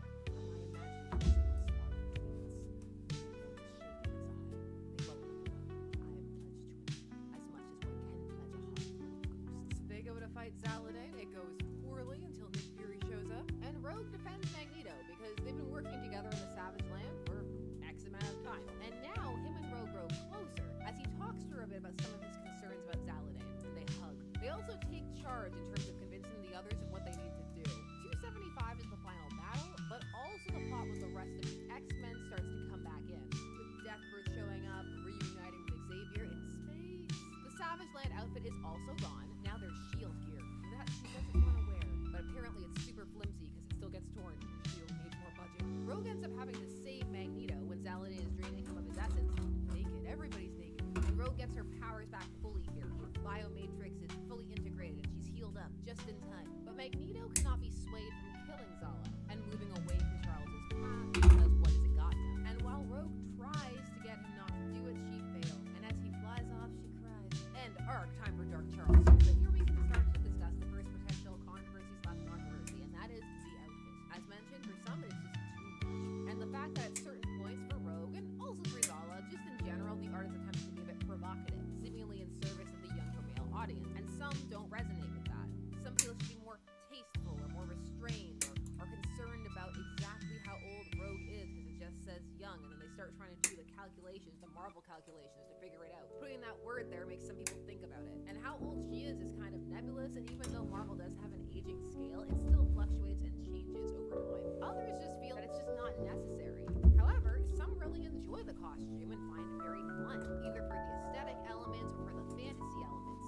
Either being able to go into that scenario looking like that, or to go into that scenario and be with someone looking like that. It's not a look you'd be surprised to see cosplay. It's stuck in people's minds, but it's also not the only bit of titillation on display. It's not happening in a vacuum. Some will point out that there are also plenty of men who are on display. While they're differently posed, it's a bit more subtle. They're not as foregrounded. They're still there. We have the likes of Kazar and the denizens of the Savage Land. Later, completely nude Magneto, and before that, chest exposed Magneto. For some, it's entering cake for all territory. As mentioned, many just remember it fondly. For some, it's something they saw young and it just stuck with them, and others just find it aesthetically pleasing. So where do you land on it and why? Now, when it comes to choosing this era for a gap story, it's not an odd choice because there's a whole chunk missing between Magneto saves Rogue to now we're deep in the rebellion against Zaladain. And while I do explain some of the details, there is much that could be further expanded upon. And choosing the foreground Rogue and that look is also understandable. It's a wise marketing decision. It's a look that many people remember, and it's eye-catching for those who don't. There is definitely a nostalgia play here, but it's being done in such a way with the way they're presenting Rogue that it could also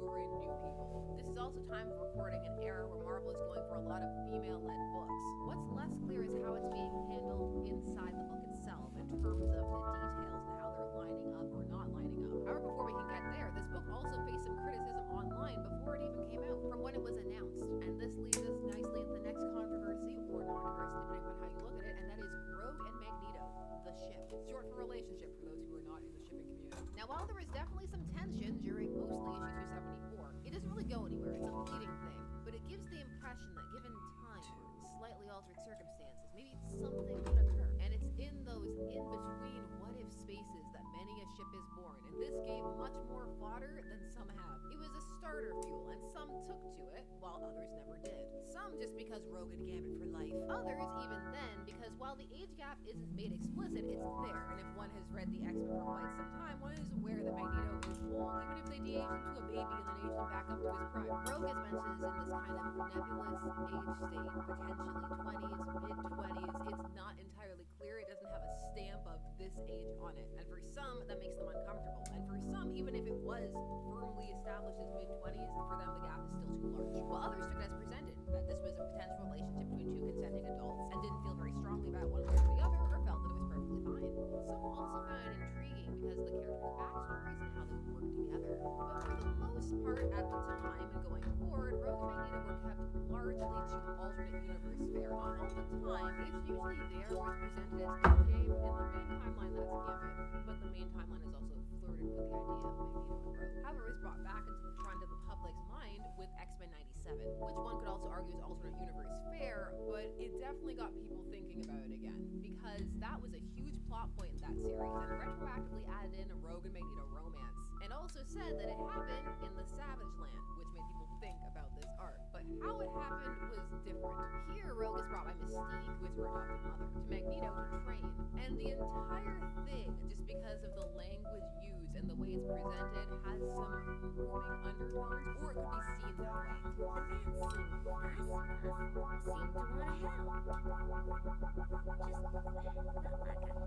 It seems to be meant to be a play on the together alone, or the kind of isolation romance trope, which is already a difficult line to walk because it can quite easily veer into something else. However, it appears to be meant to be presented as a romantic fantasy type thing, and that part of the appeal is meant to be in the special time they shared, as well as their histories and villains with different views from the X-Men one. Slash had to find acceptance with them, slight outsiders. Plus, he could also touch her. What was making it uncomfortable for many is that this Rogue seemed to be even younger, and also just the way the scenario was set up made it seem for some like she was being taken advantage of. Now, in terms of what age she was supposed to be, there was an answer given. This by writer and former showrunner of the series, who was fired before it aired, Bo DeMeo. In a post on Twitter/X, he gave her age as early 20s. But for some, the math would not math, as they say, and they felt she had to be younger. And again, for others, early 20s was too early. They couldn't mind the gap; it was too wide. While as mentioned earlier, others didn't mind so much. Consenting adults were like. Some even enjoyed the way the scenario was set up. Paint me like one of your French mutants. And some just think it's interesting and adds some drama. However, because of the type of thing being discussed, and because some felt there was a grooming element to it, discussions about this could end up becoming quite fraught, and tensions could end up running quite high. Some felt that enjoying this plot line or ship, or even just not minding it or not thinking it was a big deal, was equivalent to condoning real world abuse and adding to an environment where it could thrive. For some, any kind of more dispassionate discussions about the topic could be viewed as minimizing or casting aside their feelings and concerns. And the discussion raged for a while, and it came back up when it was announced that there was going to be a Rogue Savage Land miniseries, which many are aware is where the seeds of the ship were sown. And the X-Men 97 variant cover was also an indicator. And so it was that in 2024, the writer of this series, Tim Seeley, found himself responding to some comments on Twitter/X. It's actually a very mild exchange for that platform, but it's a good example of the type of discussions that were going on around this, especially because it involves one of the creators. Dramatic reading time. Thank you, X-Men 97, for resuscitating and bringing to the spotlight one of the most disgusting and vile pairings to ever grace a comic book page. Sorry, bub, I'll be avoiding your stuff from now on. This ship needs to be removed from canon forever. I'm praying to sell like one of the most vile pairings. I can definitely think of a lot worse pairings. Name some of yours down below. Tim Seeley replies, it's not related to the show, so not sure about this reaction. It's Rogue in the Savage Land. Cool? Is it a reprint/retell of Savage Land comics? I honestly don't know. If it is, then yes, that's the issue with it. People have shunned it for decades, and it's been the void forever until the show brought up the pair. Same as happened with Age of Apocalypse, which I remember similar reactions. While they don't bring it up a lot, they haven't shunned it. It does come up here and there. Joseph. Never forget Joseph. Tim Seeley replies, okay, gotcha. I was unaware. This story doesn't deal with romance really, but good to know, I guess. Passive-aggressive. In all fairness, when it comes to the tone of this exchange, the passive-aggressiveness is not entirely unwarranted. It's a lot. Although all of this is reminiscent of the classic exchanges in the letters columns, but just happening more rapidly in real time. Final salvo. Thanks for the reply. If that's true, it's reassuring. I like both characters a lot, but this arc and the implications of it soured the character of Magneto for me personally to this day. And then there are some people who are pushing back on the idea that everybody always shunned it, because not everybody did. It's one of those things. Some people did. But for some who didn't like it, they vehemently, very strongly did not like it. This kept going for a bit, with Seeley clarifying multiple times that it wasn't attached to the TV series to different people. You can't read all of it, but it's a good example of the types of exchanges one can encounter online about this. Seeley ultimately ended with, powerful opinions abound on the Rogue-Magneto relationship. Personally, when I read those comics back in 1989, age 13, I disliked the romance, because I wanted Rogue to be my girlfriend one day. Anyway, January 25th, but the question then becomes, is it true that this series avoids that? Time for recording, one issue is out, so we only have that to gauge. If you're watching from the future and it's all done, you can comment whether that was truth or lies, because here's what got to me. In an interview describing the series to Polygon, Seeley had stated, in these 5 issues, I get to utilize my love for 80s X-Men, Jim Lee, Chris Claremont, Zaku, scantily clad heroines, and heroes, and probably most importantly, dinosaurs. Alongside my collaborator, Zulema Lavina, we're going to deliver something fresh while honoring the impossibly sexy and epic classic tale of a young rogue and 2 of the weirdest allies a girl from Mississippi could ask for, Magneto and Kazar.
memories of other people that she's absorbed for company, which again is different from the original issue 269, wherein she pushes those feelings back because she's uncomfortable with the fact that those vestiges live in her, especially after the whole Carol situation where it took her over. Because that hasn't been highlighted or mentioned, you can have scenes like the one in this where she's happily using those memories to keep herself company. So it almost feels like a remix or a redux or even potentially a retcon. It was one of those things where I had to go and check and see, was this meant to be an actual canonical insert or something else entirely? In an interview with Adventures in Poor Taste, which also brought up the romance, there's no escape from that question, Seeley describes working on what the interviewer calls a throwback story thusly. I love Chris and his work. We did New Exiles together once. I don't think our styles or interests are exactly the same, so I did me first. What am I compelled by?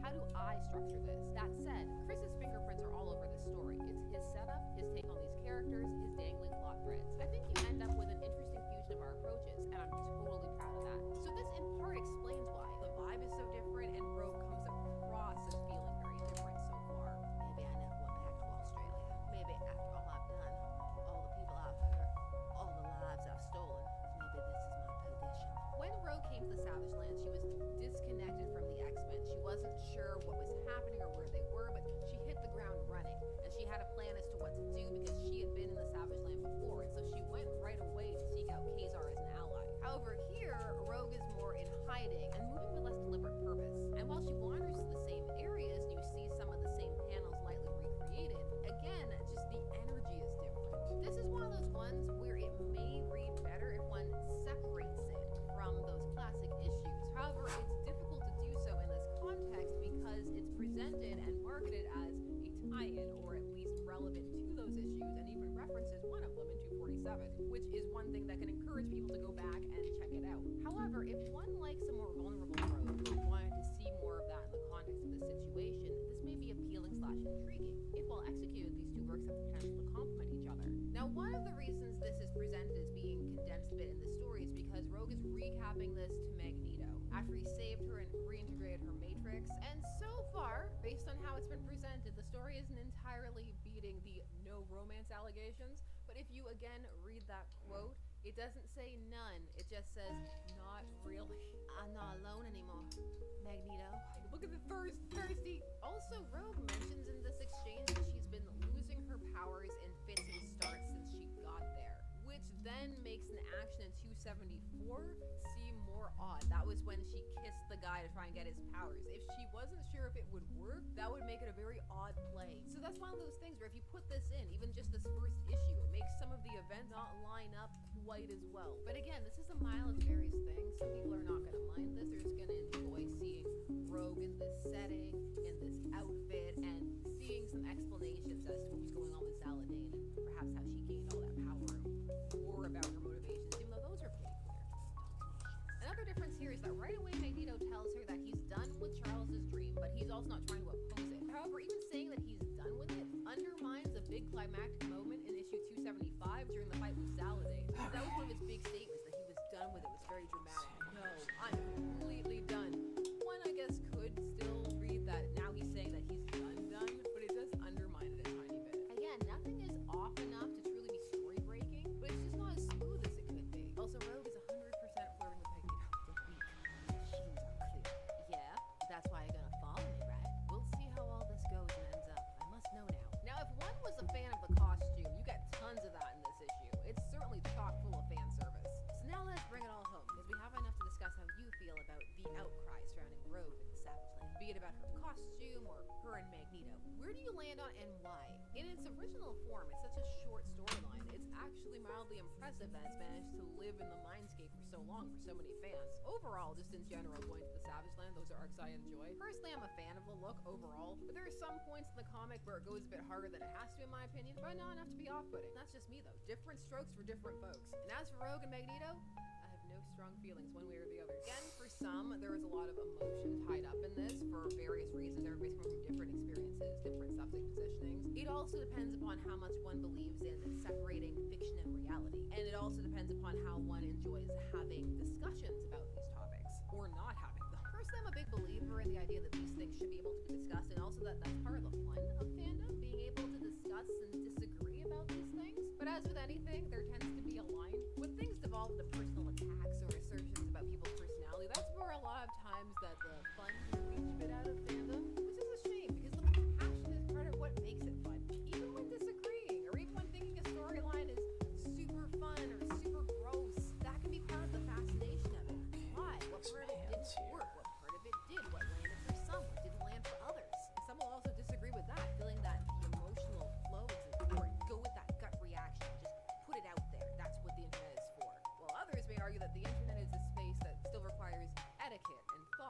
while it's a digital space, it still has real impact and real consequences outside of it. So how do you feel about these kind of plot lines or ships? Do you feel that they have a very strong, lasting impact, or that they impact the way that people view these things in the real world? Do you think that it's the reverse? Do you think that it's reciprocal? Do you think that people need to practice a certain level of separation? Is it possible to give too much of one's power away in terms of getting emotional about these things? Where do you land on it? I find discussions about discourse equally as fascinating as the discourse that they are discussing.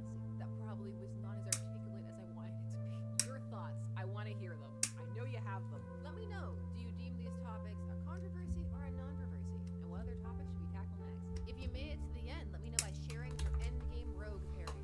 I expect I'll see many a rogue in Gambit, but I'm also curious who else I'll see. Surprise me. Cyclops. Please do all the YouTube things. Like, share, comment, subscribe. Thanks so much for taking some time to spend some comments with me. I always appreciate it, and I will see you again soon. Bye-bye.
Spicy City, a cartoon that beat South Park to the punch as the first official adult animated series in history.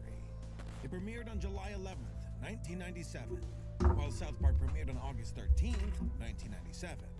It was a close battle for the title, being won out on a thin margin. But somehow, Spicy City seems to have been forgotten. Despite earning the title of the first adult animated cartoon, no one really knows of it. Hell, even I was a bit surprised when I stumbled across this show. I had no idea it even existed. But I soon found out, yeah, that's the case for a good reason. Dear God.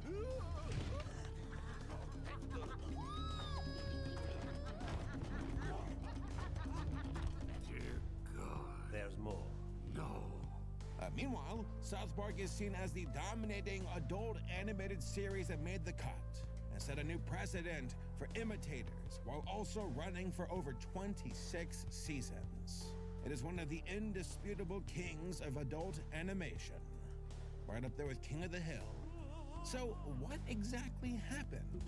Why did Spicy City not stand the test of time? Was it just that bad? Why was the series ultimately a forgotten failure? Well, let's try and get to the sexy bottom of it. By the way, just a heads up, I'm gonna censor the hell out of this video. And I'll just say that they call it Spicy City for a reason, so yeah, you've been warned. It gets really weird. I think I even see a nip. Actually, I'm gonna put this on pause, not because I have any objection to adult content, but I don't need the need YouTube to, or well, anybody to come down on me for watching copyrighted material, even if it's through somebody else's video, so I will just put this to the side and come back to it later. Anyway, I'm working on the hands right now. Finish the arms, finish the shield, working on the hands. Then I'll do the waist and the legs, and we'll see if I want to do a part 2, which I might do a part 2. So I'm what, 2.5 hours now? Yeah. It's a bit much for one day.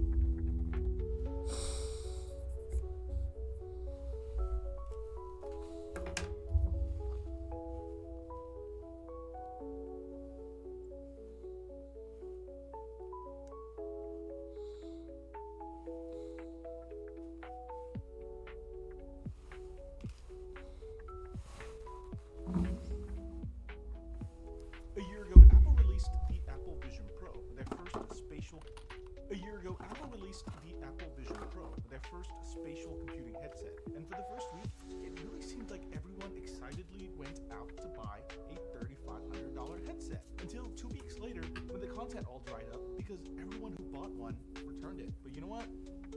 I didn't. So here's what it's like using the Apple Vision Pro 1 year later from someone who didn't return the Vision Pro. Is it any better? Well, let's talk about it. Okay, so to understand where it is today, we have to do a little bit of a retrospective. First, why did everyone find this thing so cool in the first place? Well, with every Apple product launch, there's some slick marketing and hype.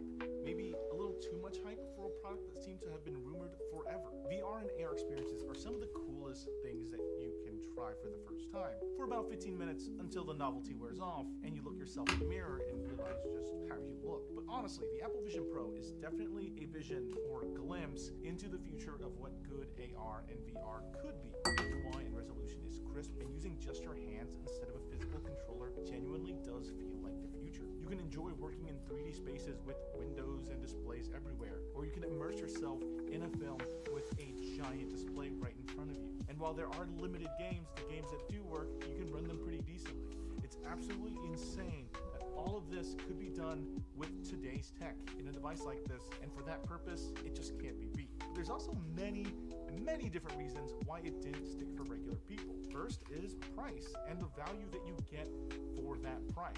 What it does better than just owning a regular Mac and a different VR headset is outshined by just how much cheaper those things are at doing those tasks. And where the Vision Pro excels and does things better than any computer or VR headset can even do, doesn't justify paying that crazy price tag. Don't get me wrong, it's fantastic and impressive every single time you put the Vision Pro on. Nothing comes close to it, but it's an experience that is worth $3.5 grand. There hasn't been a single discount since it's been released either. Then there's also how difficult it is to show people visually how the Apple Vision Pro works. Apple initially released it in the US before expanding to a couple more countries. But at least here in the US, the only retailer that sells the Apple Vision Pro is Apple. So it's not easy to just walk into your local electronics store and try it out and see if you like it. You have to go specifically to an Apple store, which there are way less of, just to try it or order it online. And I don't know about you, if I don't know much about a product, I'm not quick to drop $3.5 grand on something unseen. And it doesn't help that even in YouTube videos, it's a pain trying to show what using the experience is like on camera, since you typically just get a standard 4K 2D video of how it looks versus the entire immersive view that you would put the headset on. Like, this video doesn't do it justice. Then there's the device itself. It's nice to touch in the hand, has lots of glass and metal. It's very premiumly built, but it's heavy. It's hard to wear comfortably for long periods of time and takes up a ton of space in your backpack. So it's super inconvenient to use when traveling, making that private movie viewing experience a huge hassle to lug around with you through airports. I mean, you can fit like 3 pairs of clothes in the space that a Vision Pro takes up in a bag. Some people have issues with the look, but honestly, I don't think that's a major issue at all. I mean, they are a bit strange, but everyone made fun of AirPods when they came out, calling them toothbrush heads. But after a few years, they were everywhere. Also because these things are so expensive and so few people have them, using them is a very lonely and isolating experience, both as an owner and the fact that when you're using it, it feels disconnected from the physical world with very few ways to share what you're experiencing and in full immersion. And lastly, the biggest issue with the Vision Pro at release was that the app library and features were just not enticing. There just weren't that many apps made specifically for the Vision Pro. I mean, it did have iPad app support, but that was also pretty limited. At launch, the main issues were the high price tag, the barrier to actually use it in action or try it, the lack of great apps and software, and the overall comfort of the device, which all led to an impressive device that doesn't feel ready for mass appeal. But okay, Jimmy, that was all last year at release. A lot of things can change in 365 days.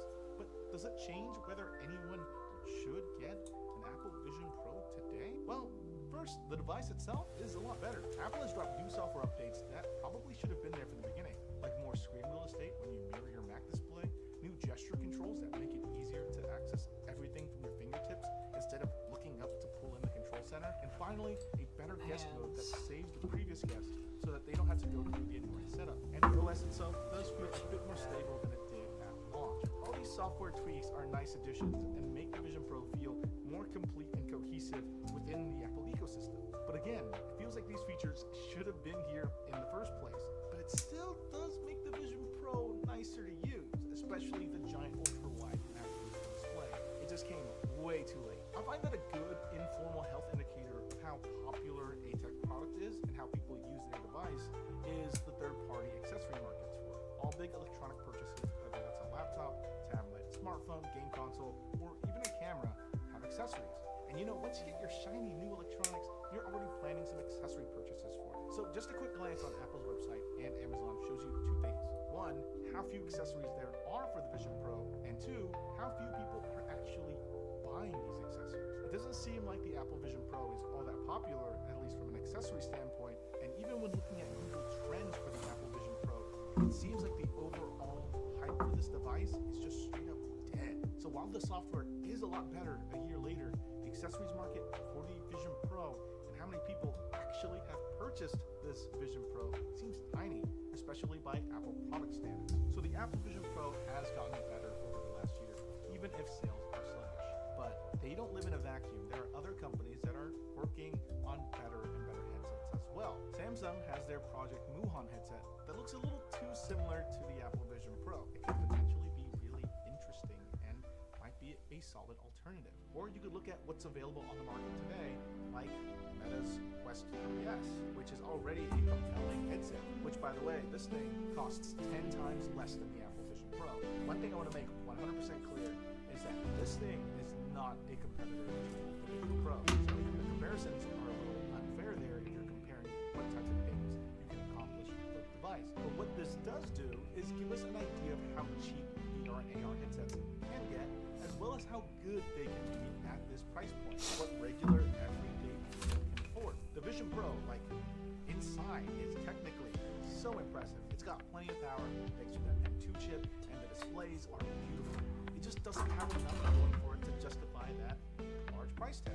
While the Meta Quest 3S, nothing about this device screams premium, but it's comfortable to wear, has the option to use controllers or finger gestures to navigate the device, and it's cheap. Okay, I hate making up random numbers to describe my personal experience, but the Vision Pro experience feels about 3 times better than the Meta Quest 3S.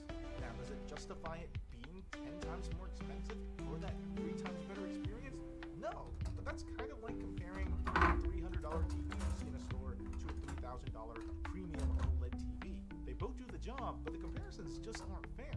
Could you argue that a fancy, money-shredding OLED TV does the job 10 times better than that budget brand? No, but it's the latest and greatest flagship, and you're paying a premium TV cutting edge. That's kind of what the Vision Pro is right now. But what will be interesting, at least to me, is out of these two, or any other competitors that enter the market, who can reach that sweet middle ground first, where you get the premium features that you see in the Vision Pro today at a reasonable price. That's when I think these VR, AR, XR, whatever you want to call them, spatial computing devices will be really interesting. Alright, so what's next for the Apple Vision Pro?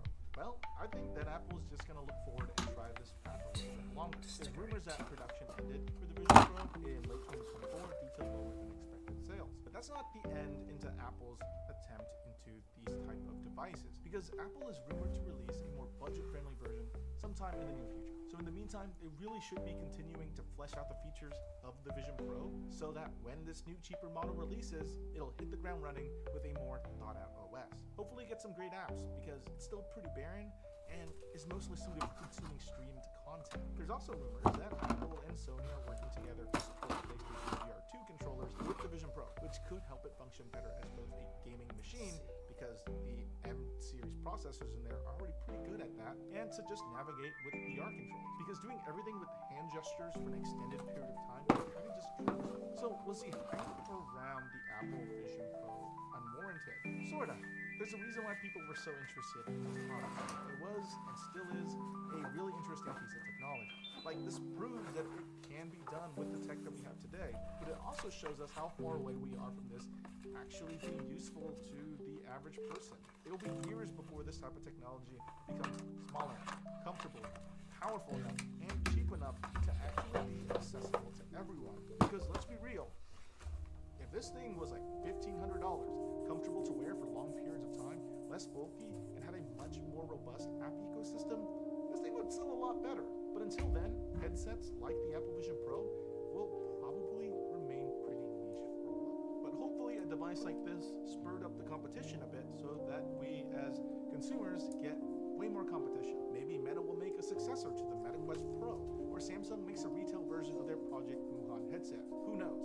Either way, this isn't the first time that we've seen an AR, VR, XR spatial computing headset. It won't be the last time we see something like this either. So for me personally, today in February 2025, would I rather own this or save $3,500? I'd rather save $3,500. Anyway, what do you personally think? Did you consider the Apple Vision Pro? Has your opinion on it changed? Honestly, I had some hope for it, but it feels largely the same a year later, despite some of the main software updates. The app ecosystem just still isn't there for me. Leave all that down in the comment section below, and I'll see you all next time. Bye.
This is Balash from Racing Rig.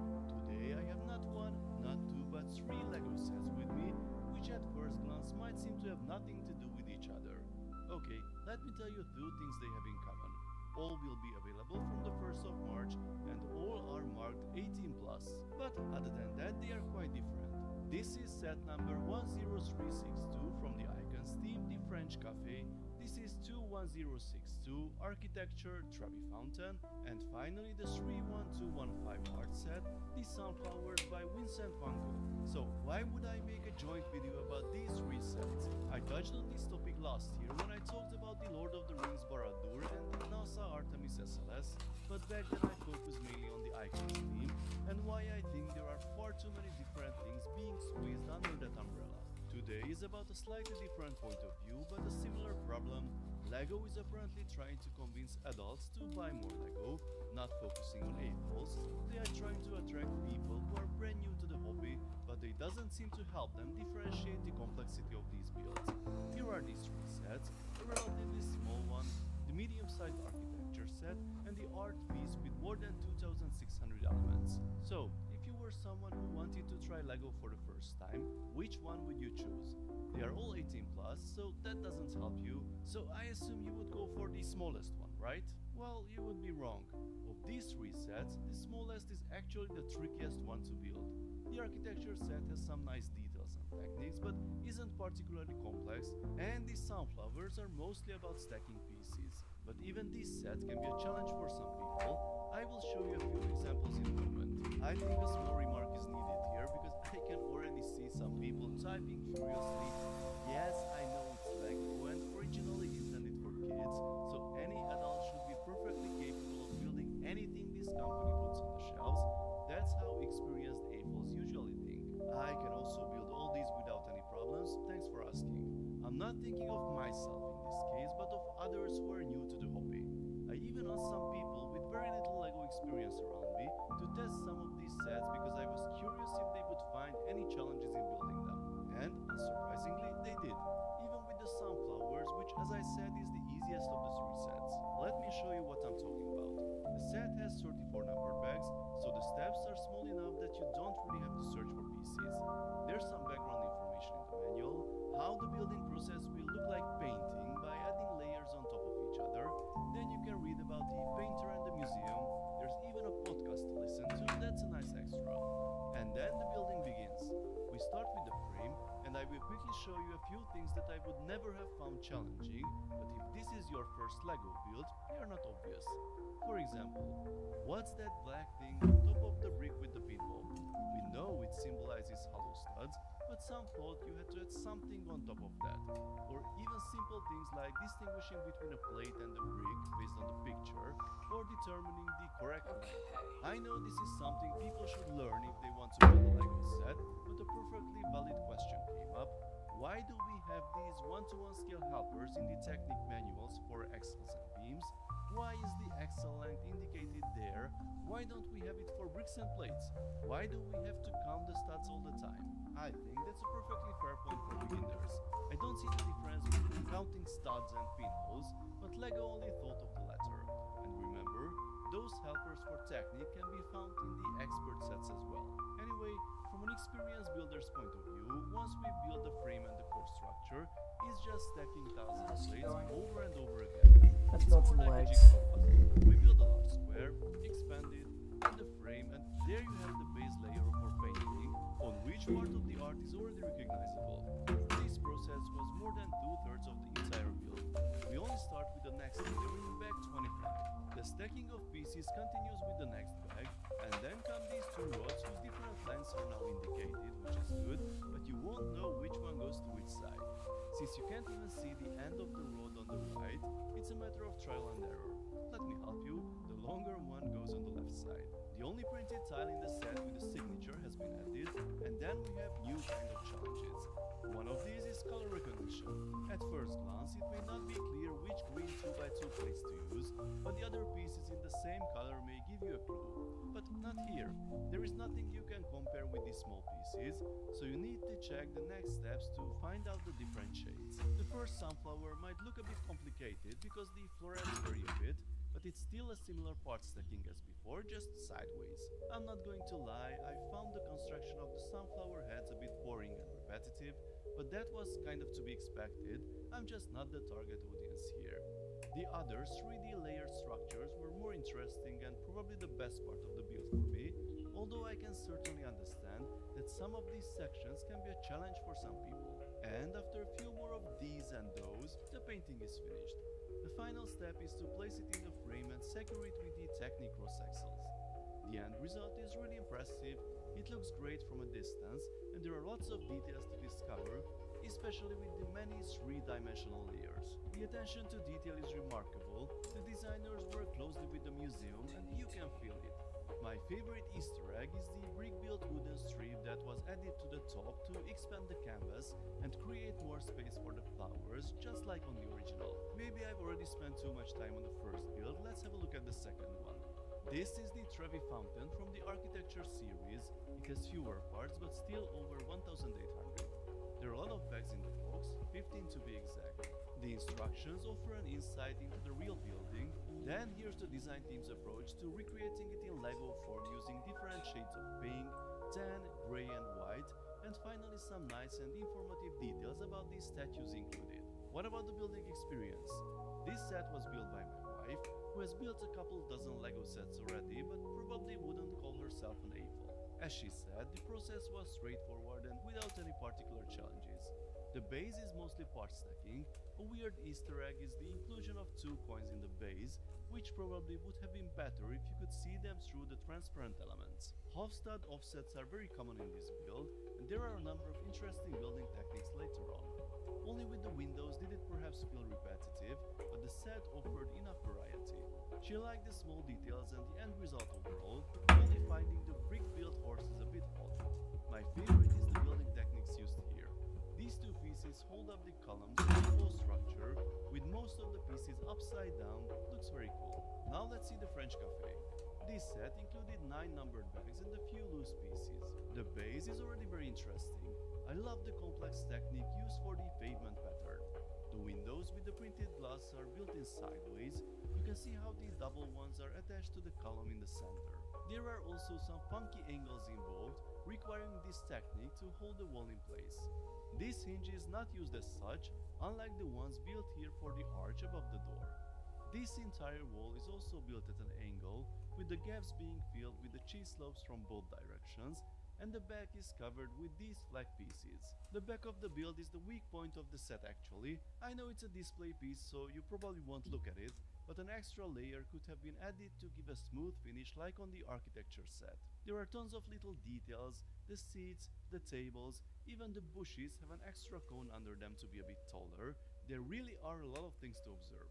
It's a very interesting build. There are a lot of cool techniques and sections that require your attention. For an experienced builder it shouldn't be difficult, but for a beginner it can be a challenge. Now that we've looked at all 3 sets, let's summarize my thoughts on the LEGO for Adults category. All child-focused LEGO themes have an age rating that clearly distinguishes the level of difficulty of the builds. However, 18 plus became a huge bucket where you really have no idea of the complexity of the build unless you are an experienced builder. There are some smaller sets that aren't as difficult for beginners, such as the Botanical series, but the French Cafe, despite its size, is at the other end of the spectrum. And I'm not just talking about how easy or difficult the set is to build, but also the way it's designed, because the complexity affects the target audience in more ways than one. The art set is mainly for decoration and probably has a very broad target audience, so it needs to be fairly easy to build. For the most part it succeeds, although some solutions could still be tricky for novice builders. So LEGO could still improve the tools and guidelines they add to the instructions of this set. The Trevi Fountain should also attract many people, after all it is a famous landmark. I wouldn't necessarily recommend it as a first build, but it shouldn't be too much of a challenge for most people. However, there are some building details and techniques that only A-Falls are likely to recognize and respect. All in all, it's a good middle ground. I do have a problem with the French Cafe though. At first glance, you might think it's a mix of the much larger modular buildings and the small postcards, and apparently the first part of a future series. But who is the target audience? If it's aimed at casual builders, they might find some segments challenging to build. Is it for collectors? A-Falls. They will certainly appreciate all the building tricks and ingenious part usage. Too bad most of it is hidden at the end. It's not minifig scale, so it won't fit in with modular buildings or dioramas, so how many of them will want to start a brand new collection? My point is that LEGO would need to better define and differentiate its target audience to help the customers. All these different 18 plus sets should have some indication of building complexity. I could imagine a 3 or 4 item difficulty rating, probably color coded, that could help the buyers, of course in combination with the theme and the piece count. In this way, larger but easy to build sets could be easily identified, as well as smaller builds full of interesting building techniques more suited for APOs. Anyway, I'm sure all of these sets will appeal to many people, as they have a lot of value in their own category. And I'm sure there are others who will skip them, but luckily LEGO has a very wide range of products these days, so you are sure to find your favorite. Mine might be in this box that just recently arrived. So folks, please share your thoughts about this set and what you think of the difficulty rating I suggested. Would it be useful or completely unnecessary? Let's talk about it in the comment section. If you enjoyed this video, then please give it a thumbs up and don't forget to subscribe with notifications because more exciting LEGO videos are coming soon. See you next time. Bye.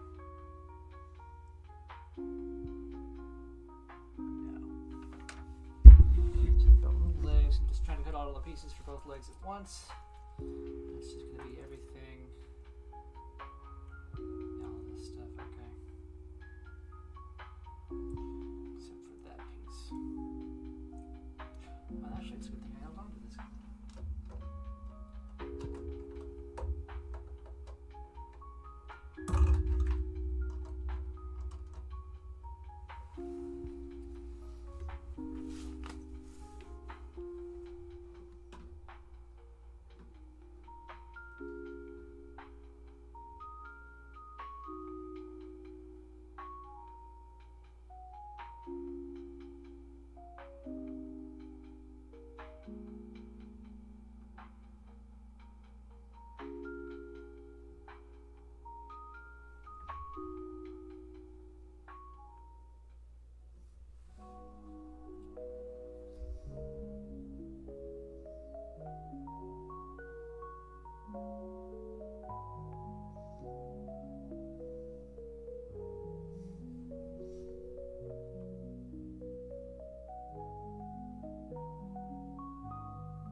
The Super Bowl makes for some really weird legal questions. Oh, wait, just a minute. Oh, I am being informed by the NFL's lawyers that I cannot actually refer to that game by that particular name. So I am required to say that weird or unusual legal or jurisprudential issues are created by the big game, the championship game. Football's biggest night, the Gridiron Showdown, the Ultimate Game, the Lombardi Trophy Game, the Sunday Spectacle, the Final Showdown, the World Series of Poker of Football, Touchdown Time with Travis the Toolman Kelsey, commercials interrupted by football, the Human Puppy Bowl, Taylor Swift's Boyfriend's Eras Tour, the Kendrick Concert with special guests the Philadelphia Eagles and the Kansas City Chiefs, the Pro Football Championship, or the season finale. Actually, I'm just kidding. I can say whatever I want. The Super Bowl, where legends are made, records are shattered, and millions tune in for the drama. But there's another side to Super Bowl Sunday. From game-fixing allegations to billion-dollar lawsuits, the NFL isn't just the biggest name in sports, it's a legal battlefield. So since no one actually wants to see the Chiefs win again, we're going to cover what you really want to see, the legal battles. Did someone legally rig the biggest game of the year? Can you legally bet on the game? Can you legally engage in sports betting? And most importantly, can you actually call it the Super Bowl? Now, at the time of this video, it is the year of our Lord 2025, and as proof that there is no real merciful God, the Kansas City Chiefs are in the Super Bowl again. And football fans have feelings about it. Now, are the Chiefs unstoppable because they're good, or because people in high places really want them to win? The National Football League is not like professional wrestling. At least that's what they want you to believe. If someone tried to rig the biggest game of the year, is that even possible, or would it be illegally allowed? Now, NFL fans have been speculating about rigged games since Super Bowl III between the Jets and the Colts. Joe Namath's Jets were 18-point underdogs, but before the game, he guaranteed victory. Broadway Joe's Jets went on to beat the Colts 16-7. Now, at the time, the fledgling AFL was considered vastly inferior to the NFL. Angry fans of the two leagues conspired to fix the game, setting up the AFL-NFL merger that created the league that we know today and sometimes love. Now, there was no evidence that the fix was in for Super Bowl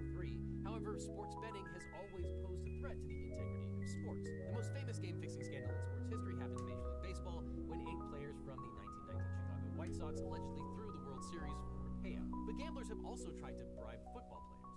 In 1947, Alvin Paris, a big bettor on pro sports, was convicted of offering New York Giants players Frank Vilchok and Merle Hapes bribes to influence the outcome of the NFL championship game against the Chicago Bears.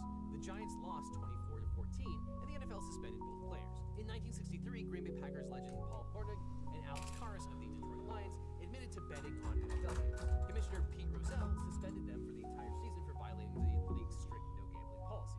After these scandals, the NFL took an even harder line on sports gambling. NFL personnel, including players, coaches, referees, and team employees, are strictly prohibited from betting on NFL games, practices, and events.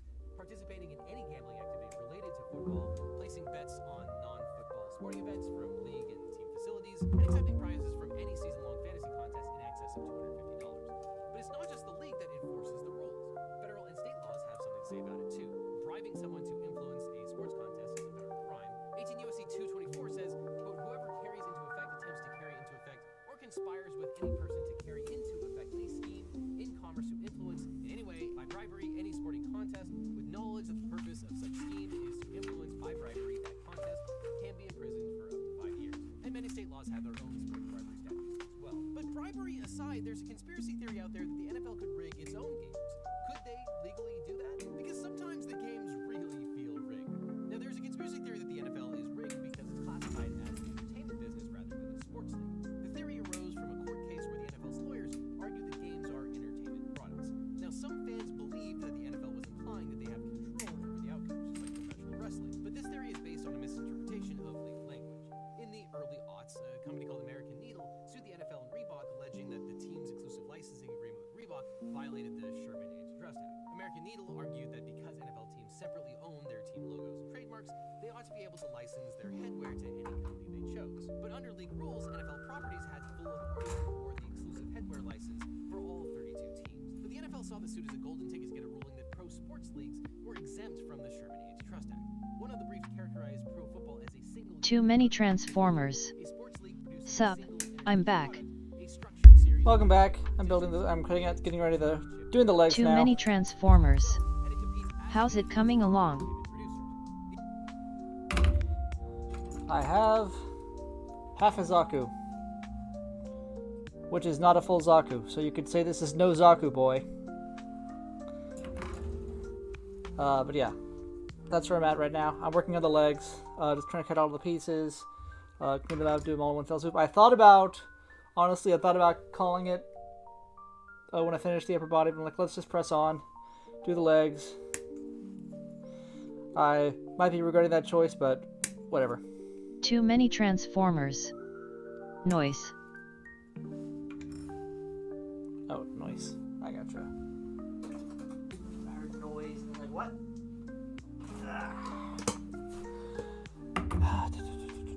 That'd be...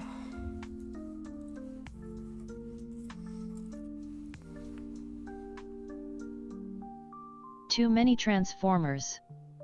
Commit to it. Well, I am now.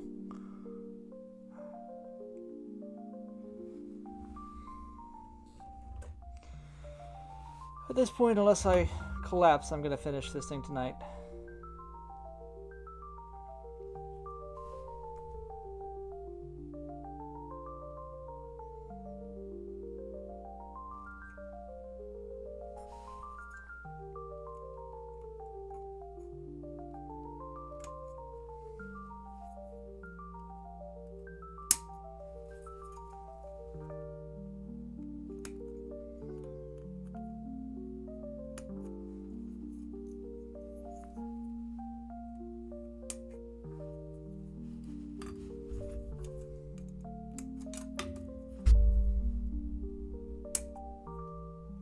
Too many Transformers.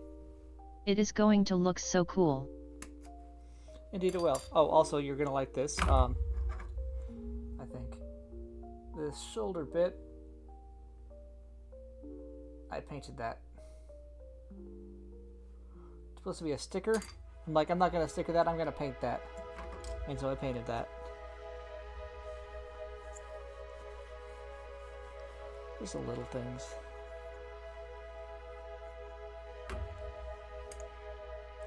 And obviously there's a lot of details in here. A lot of grooves. That would be perfect for panel lining later. But I'll finish this first. I'd like to see how it looks Too completed. many transformers. Nice. I'll have to see how it looks completed, and then come back and do panel lining Too later. many transformers. Often I do that as well. 21.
I did not. Too many transformers. Do you think in time they will come out with a Requiem for Vengeance GN? Too many transformers. GN. Too many transformers. GM. Maybe. I haven't actually watched Requiem for Vengeance, so I don't know what all's in it. But it seems likely. Bandai likes to milk their lines.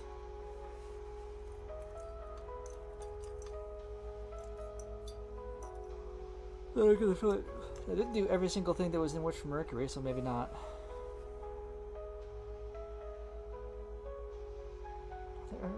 No, maybe they did. I feel like that's a lie. What I'm thinking of is like they haven't come. Something I don't know. Every time I think they're leaving money on the table, they surprise me by not doing something. But it seems fairly self-explanatory, fairly an obvious choice of something to do.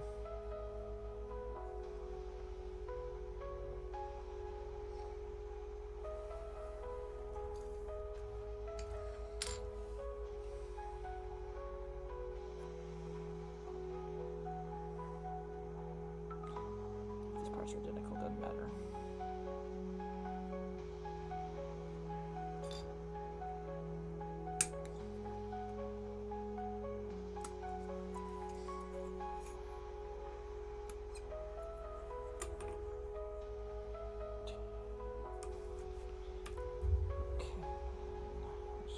So this is skirting. Yeah, that's the back skirt, front sides.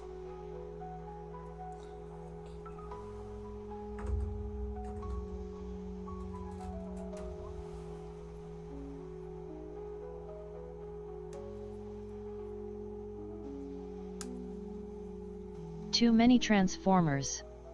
What should I build next? RG New Gundam or the MGSD Wing Gundam?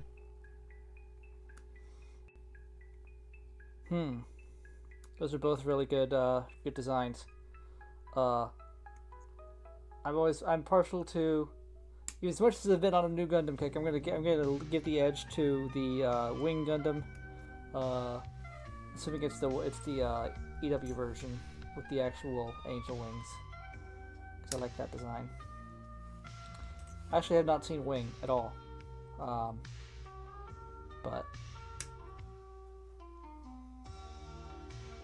that design is amazing. That is missed up. I'm an idiot. Too many transformers. Sure.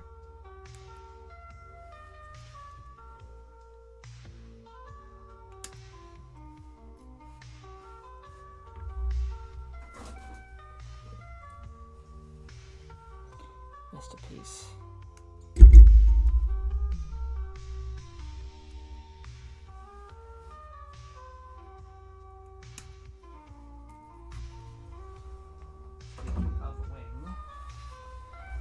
a look at what I've been working on. So before I actually got into building Gundams for real, let's see here.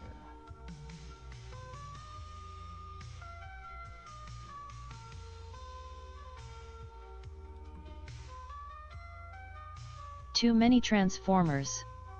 The voice makes me sound so sarcastic, face with tears of joy. Don't worry about it.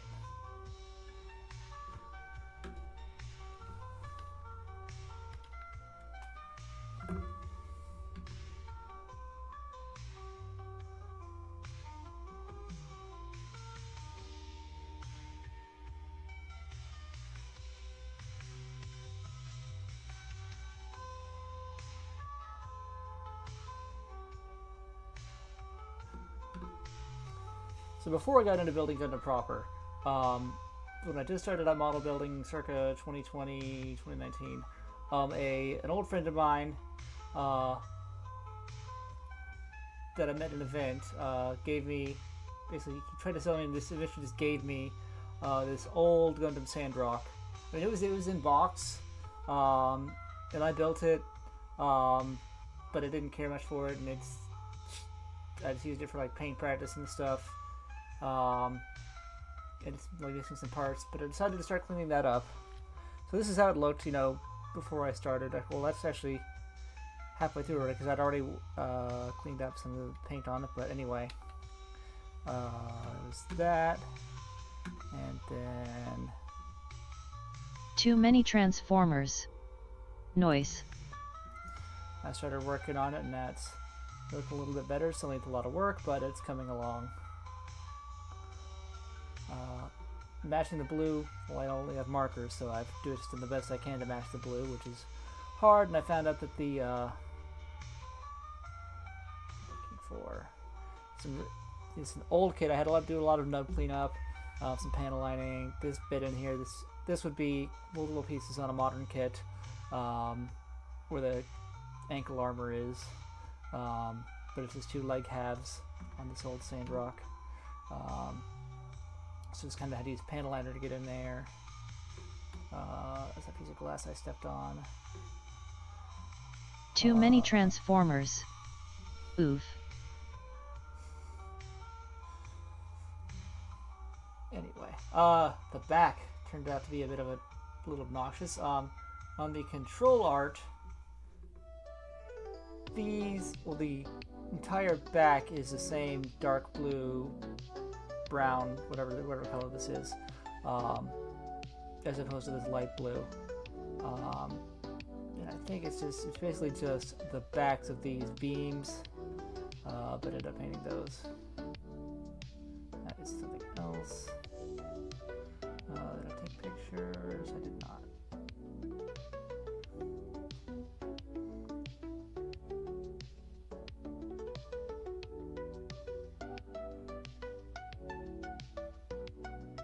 But yeah, here's just a comparison of the painted and unpainted legs, with a little bit of smudging out of it. I had to get the gray detailing here, and it needs to clean up it. Looks like the gray on the circle bits there, the white on the top of the foot, also the back of the foot. I did some lining there, the blue there, the gunmetal on the hip skirt. It's coming along. Like I said, I lost the V-fin. Probably, so it'll still just be kind of janky, but if I can get it looking closer to what it's supposed to look like, then I'll consider the job well done. And enough of that, back to the show. Back to me.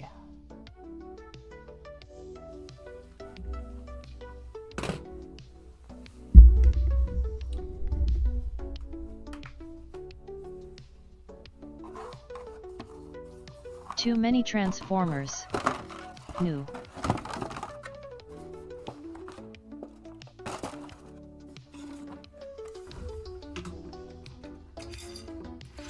Too many Transformers. Not the V-fin. That was an old kit. That kit was first branded in 1998. I don't know if it was vintage from my friend. I kind of doubt it, but it was certainly old by the time I got it. The stickers didn't adhere very well. It was janky, parts didn't fit together well. So, it is what it is. That's why I was not too torn up about it.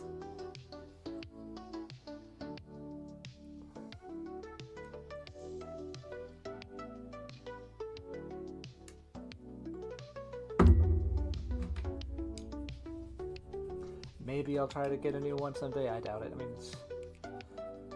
the construction quality of the kit is not great. I mean, it's definitely an old kit.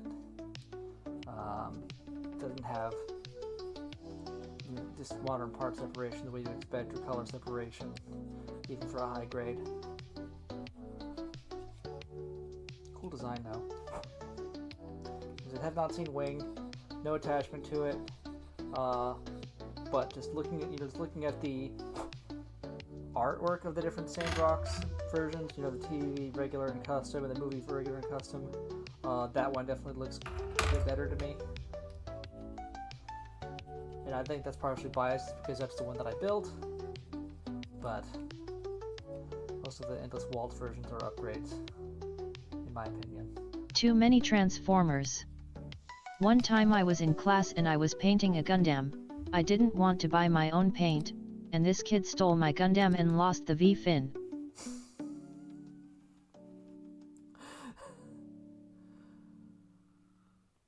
Don't build Gundam in class. Don't do that in class.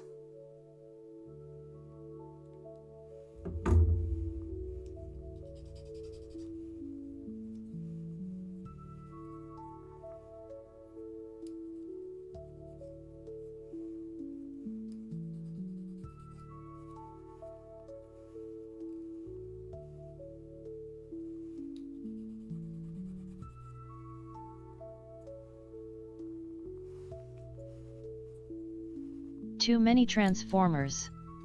I was done all my work.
Stressed that the league, quote, controls the overall conduct and business decisions of its member clubs.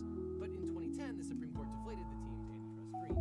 The court ruled that the NFL and its member teams were not a single entity for the purposes of antitrust laws. And the type of concerted action American Needle complained of is not beyond Section 1 of the Stern Antitrust Act. And this was a fascinating case, but it had nothing to do with rigging games.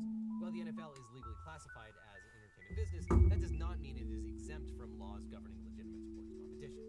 The league is regulated like any other business and must comply with Federal Trade Commission rules on fair business practices. The NFL also has to cooperate with gaming commissions. If the league really did rig games, it couldn't fall back on legal language asserting that somehow the league is for entertainment just like the WWE. Pro wrestling discloses the scripted nature of its entertainment, and you can't bet on matches. If the NFL rigged games, it would face Too many Transformers. Also, I brought a Neo Genesis Evangelion manga and my teacher looked at it, started flipping through the pages, said interesting and left. To this day I still wonder what he saw.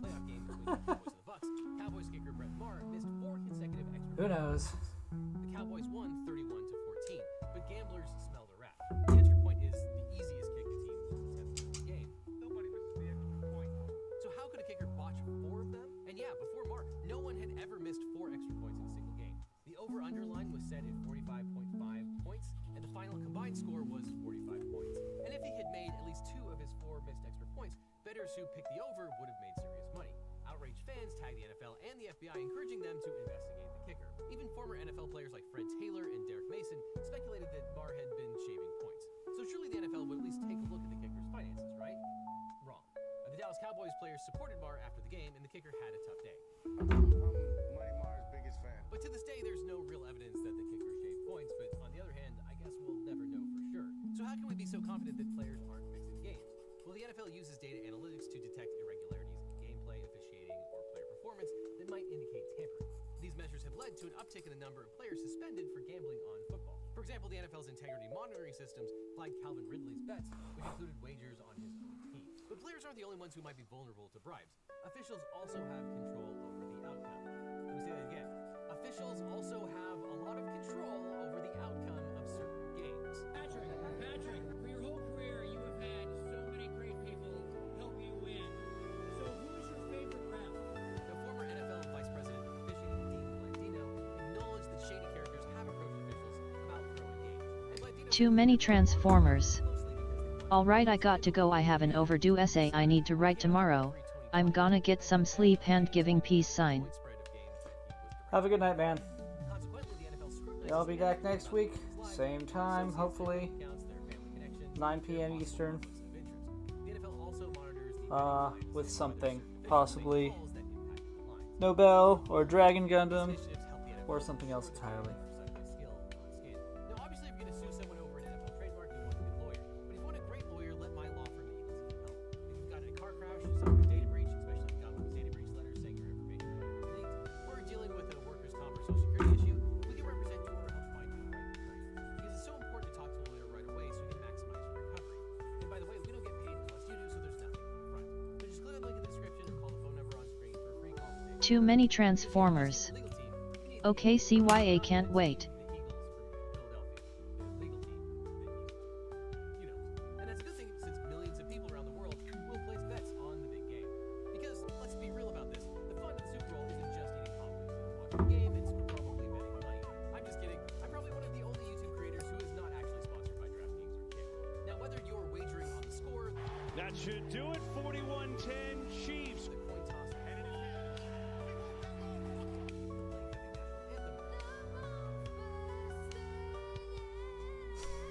Super Bowl Sunday is like a gambler's holiday.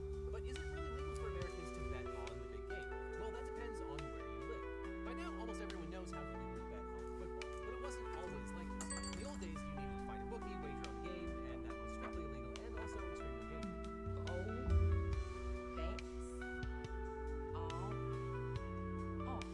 But everything changed in 2018.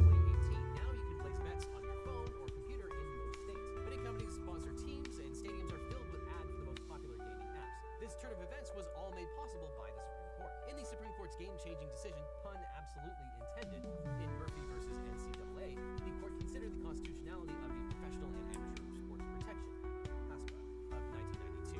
The PASPA banned states from authorizing sports betting, with limited exceptions for Nevada, Delaware, Montana, and Oregon. New Jersey sought to repeal its own laws banning sports betting to allow it in casinos and racetracks. New Jersey claimed that PASPA unlawfully prevented states from making their own laws, violating the 10th Amendment's protection of state sovereignty. And four major professional sports leagues, along with the NCAA, filed a lawsuit to enjoin New Jersey from allowing betting on their own events. In a 6-3 ruling, the court agreed with New Jersey. Justice Alito wrote the majority opinion emphasizing that the federal government cannot commandeer states to enforce federal law. Now, the anti-commandeering principle is a legal doctrine that prohibits the federal government from forcing state governments or their officials to implement or enforce federal laws or regulatory programs. The court concluded that, quote, even where Congress has the authority under the Constitution to pass laws requiring or prohibiting certain acts, it lacks the power directly to compel the states to require or prohibit those acts. The majority opinion concluded, quote, the Constitution confers upon Congress the power to regulate individuals, not states. Therefore, quote, Congress can regulate sports gambling directly, but if it elects not to do so, each state is free to act on its own. Congress could have passed a new anti-gambling law that applied to people, not states, but it decided not to act. As a result, the decision effectively legalized sports betting nationwide by allowing states to create their own regulations. Since that ruling, 38 states and Washington, D.C. have passed laws to legalize sports gambling, significantly expanding the industry. And after the Murphy case, the NCAA and the four sports leagues capitulated, partnering with betting companies and giving those companies access to students and sports fans. So now sports betting is ubiquitous in American society for good or ill. A In 2023, Americans wagered over $16 billion on the Super Bowl. That's more than the GDP of some small countries. But here's the catch. Even in states where betting is legal, there are rules.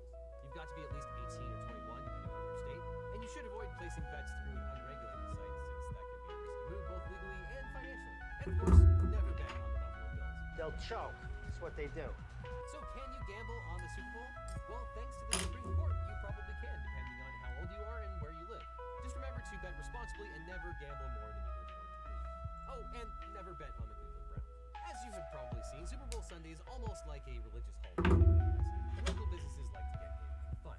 The league welcomes your participation as long as you don't use its trademarks to profit from the game. As you probably heard, the NFL aggressively protects its Super Bowl trademark, ensuring that businesses, advertisers, and events do not use the term without proper authorization. And the NFL also has marks for Super Sunday, Super Bowl Sunday, the Super Bowl logo, the National Football League and NFL names and logos, and team names and logos as well. But just because the NFL is extremely aggressive and litigious, that doesn't mean they're necessarily right.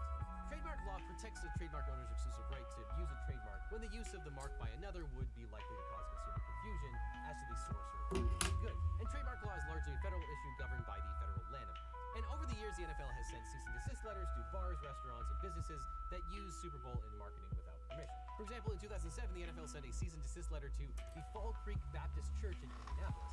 The church had planned a Super Bowl viewing party and was going to charge a $3 admission fee to cover snack costs. The NFL objected to the use of the term Super Bowl in the event's promotion and the charging of admission, citing trademark copyright violation. The letter scared other organizations into canceling or altering their own Super Bowl party events. Now, trademarks are meant to prevent competitors from confusing customers into believing they are buying products from a trusted source. That's why the NFL routinely sues businesses selling Super Bowl merchandise, like shirts, hats, and banners. In 2016, the NFL obtained a court order to seize counterfeit merchandise and tickets bearing the NFL trademarks ahead of Super Bowl 50. This action targeted individuals and small vendors selling unlicensed Super Bowl apparel and memorabilia. Now, you might be tempted to feel sorry for these small businesses, but you shouldn't. Like any good lawyer, you should take your feelings, shove them down, and crush them. They probably didn't have the right to profit from the NFL's trademarks, and they shouldn't be tricking consumers into thinking that they were buying tickets to NFL games and events or buying official merchandise from the NFL. That's what trademarks are meant to protect, consumer confusion. But in general, the pendulum has swung probably way too far to the other side, and to avoid legal issues, businesses often use alternate phrasing like the big game. And then there's one of my favorite workarounds, the superb owl. Superb owl body. That's the owl's egg. But the good news is there are still limits on how far the NFL can go. The purpose of trademark law is preventing consumer confusion. And would people attending a Super Bowl party at a local bar really think that the NFL sponsored that event? Probably not. So in some, if not most circumstances, someone can use the NFL's trademarks, especially the term the Super Bowl, if that use is considered fair use. Now, fair use in trademark law is very different from trademark in copyright law. But fair use typically falls into two categories: descriptive fair use and nominative fair use. Descriptive fair use occurs when someone uses another's trademark to describe their own products or services rather than to indicate the source of those goods or services. This is allowed when the trademark has a descriptive meaning in addition to its trademark significance. So, for example, you can still refer to an apple as an apple despite the fact that apple is trademarked in the context of computing. Now, on the other hand, nominative fair use applies when someone uses someone's trademark to refer to the trademark owner's products or services. So, for example, Pepsi could say that in a blind taste test, people preferred Pepsi over Coca-Cola because they are actually referring to Coca-Cola's product, the soda itself. And this type of fair use is generally acceptable under three conditions. One, the product or service cannot be identified without a trademark. Two, only as much of the mark as is necessary is used to identify the product or service. And three, the use is not a sponsorship or endorsement by the trademark. So a news outlet discussing Super Bowl ticket prices or Super Bowl odds is almost certainly protected because it would be hard to discuss Super Bowl commercials without using the term Super Bowl. This lawsuit gets the UFC alleged that private to promote the trade unions, the athletes endorsing the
Oh, I suppose I'm not sharing what I'm watching.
King Superman. It's one of those classic covers that makes the rounds. It got a brief moment in the season 3 episode of Batman Brave and the Bold, Battle of the Superheroes, and it's a thoroughly wild ride just in general in terms of being a story. It's a twist story and a Silver Age one at that. So if you've been here for a while, you're just up on your Silver Age, you'll know that those twists, they can go pretty hard. Superman, King of Earth, begins in Action Comics 311 and concludes in 312. Both parts are written by Robert Bernstein with art by Kurt Swan and inks by George Klein, and they were released in 1964. We've talked briefly before about Action Comics 311 because of the backup story, which is a Comet the Super Horse story, and it's one of the ones where Comet is really trying to get with Supergirl. But today, we're going to be looking at Tyrant Superman. I'm Sasha, this is Casually Comics, and comment now, how do you think that Superman's going to get out of being seen as a ruthless dictator? You can comment now and then you can see how close you get later on. Bah, the gifts your country send me will not win any favors. Now that I'm ruler of the world, my first command is that every nation replace its flag with a Superman flag, like this one. But while King Superman wants gifts and bowing and flags,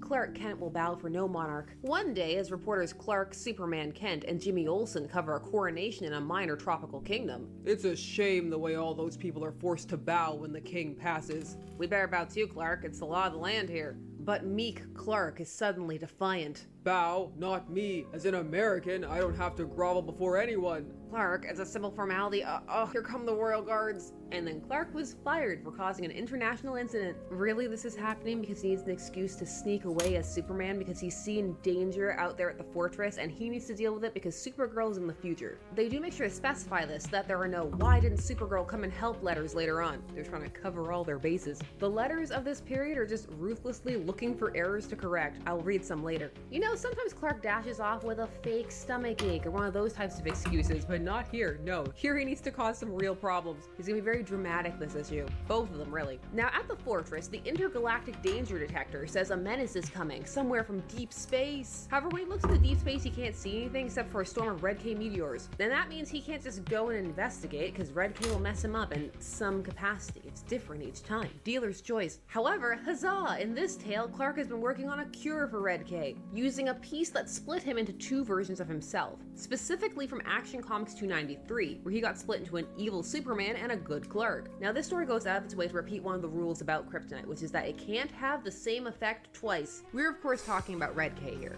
and that means it's already going to have to ignore the fact that Red K split him into two versions of himself as a boy back in Adventure Comics 255. And I guess who was good and who was evil in that split was different, and that makes it entirely different. If my guess is right, the super powerful acid will react with the red kryptonite, creating fumes that will immunize me forever against the effects of all varieties of Red K. His guess is wrong. Red K stories are too popular. At the time, it's before people started to get burnt out of kryptonite. Once more, he is split in two, and it's once more an evil Superman and a good Clark. A Clark who instantly gets bullied. This is when Clark's trying to determine that maybe it's different this time. Maybe this time they both have powers, and so then Superman just sticks him outside the fortress. You're turning blue with cold while I'm perfectly comfortable. Well, which one of us is super now? I admit it, for Pete's sake, take me inside. Superman also steals the ball city of Kandor so that no members of the Superman emergency squad will be able to stop him. He destroys his Superman robots, even crushes the Phantom Zone projector when Clark tries to do something with it. Ow, my hand! I'd kill you for that, Kent, but since we were once the same man, I might destroy myself by destroying you. I can't risk taking that chance. So rather than kill Clark, he flies him so fast that he passes out and then leaves him on a boat, with some instructions to listen to the radio for his next move, which is going to the UN and demanding that they make him King of Earth. Clark blames the fact that he was just at a coronation for why Superman is thinking about becoming a monarch of Earth. No explanation for why Superman takes his boot off and beats the podium with it though. But taking off his super boot, the speaker proves his identity. Silence, you puny mortals. Either you elect me King of Earth in 48 hours, or you face the consequences. Dad, Superman stands for law, order, and justice. Why is he acting like a tyrant? I don't know, son. It's meant to be menacing, but all I'm thinking about is the fact that Superman's there berating and threatening people with one bare foot. Well, Clark can't stand for this. He decides that he's actually gonna do something. And so he asks to be taken to the Pentagon, and there he opens a special vault that Superman has set up, and it's full of kryptonite,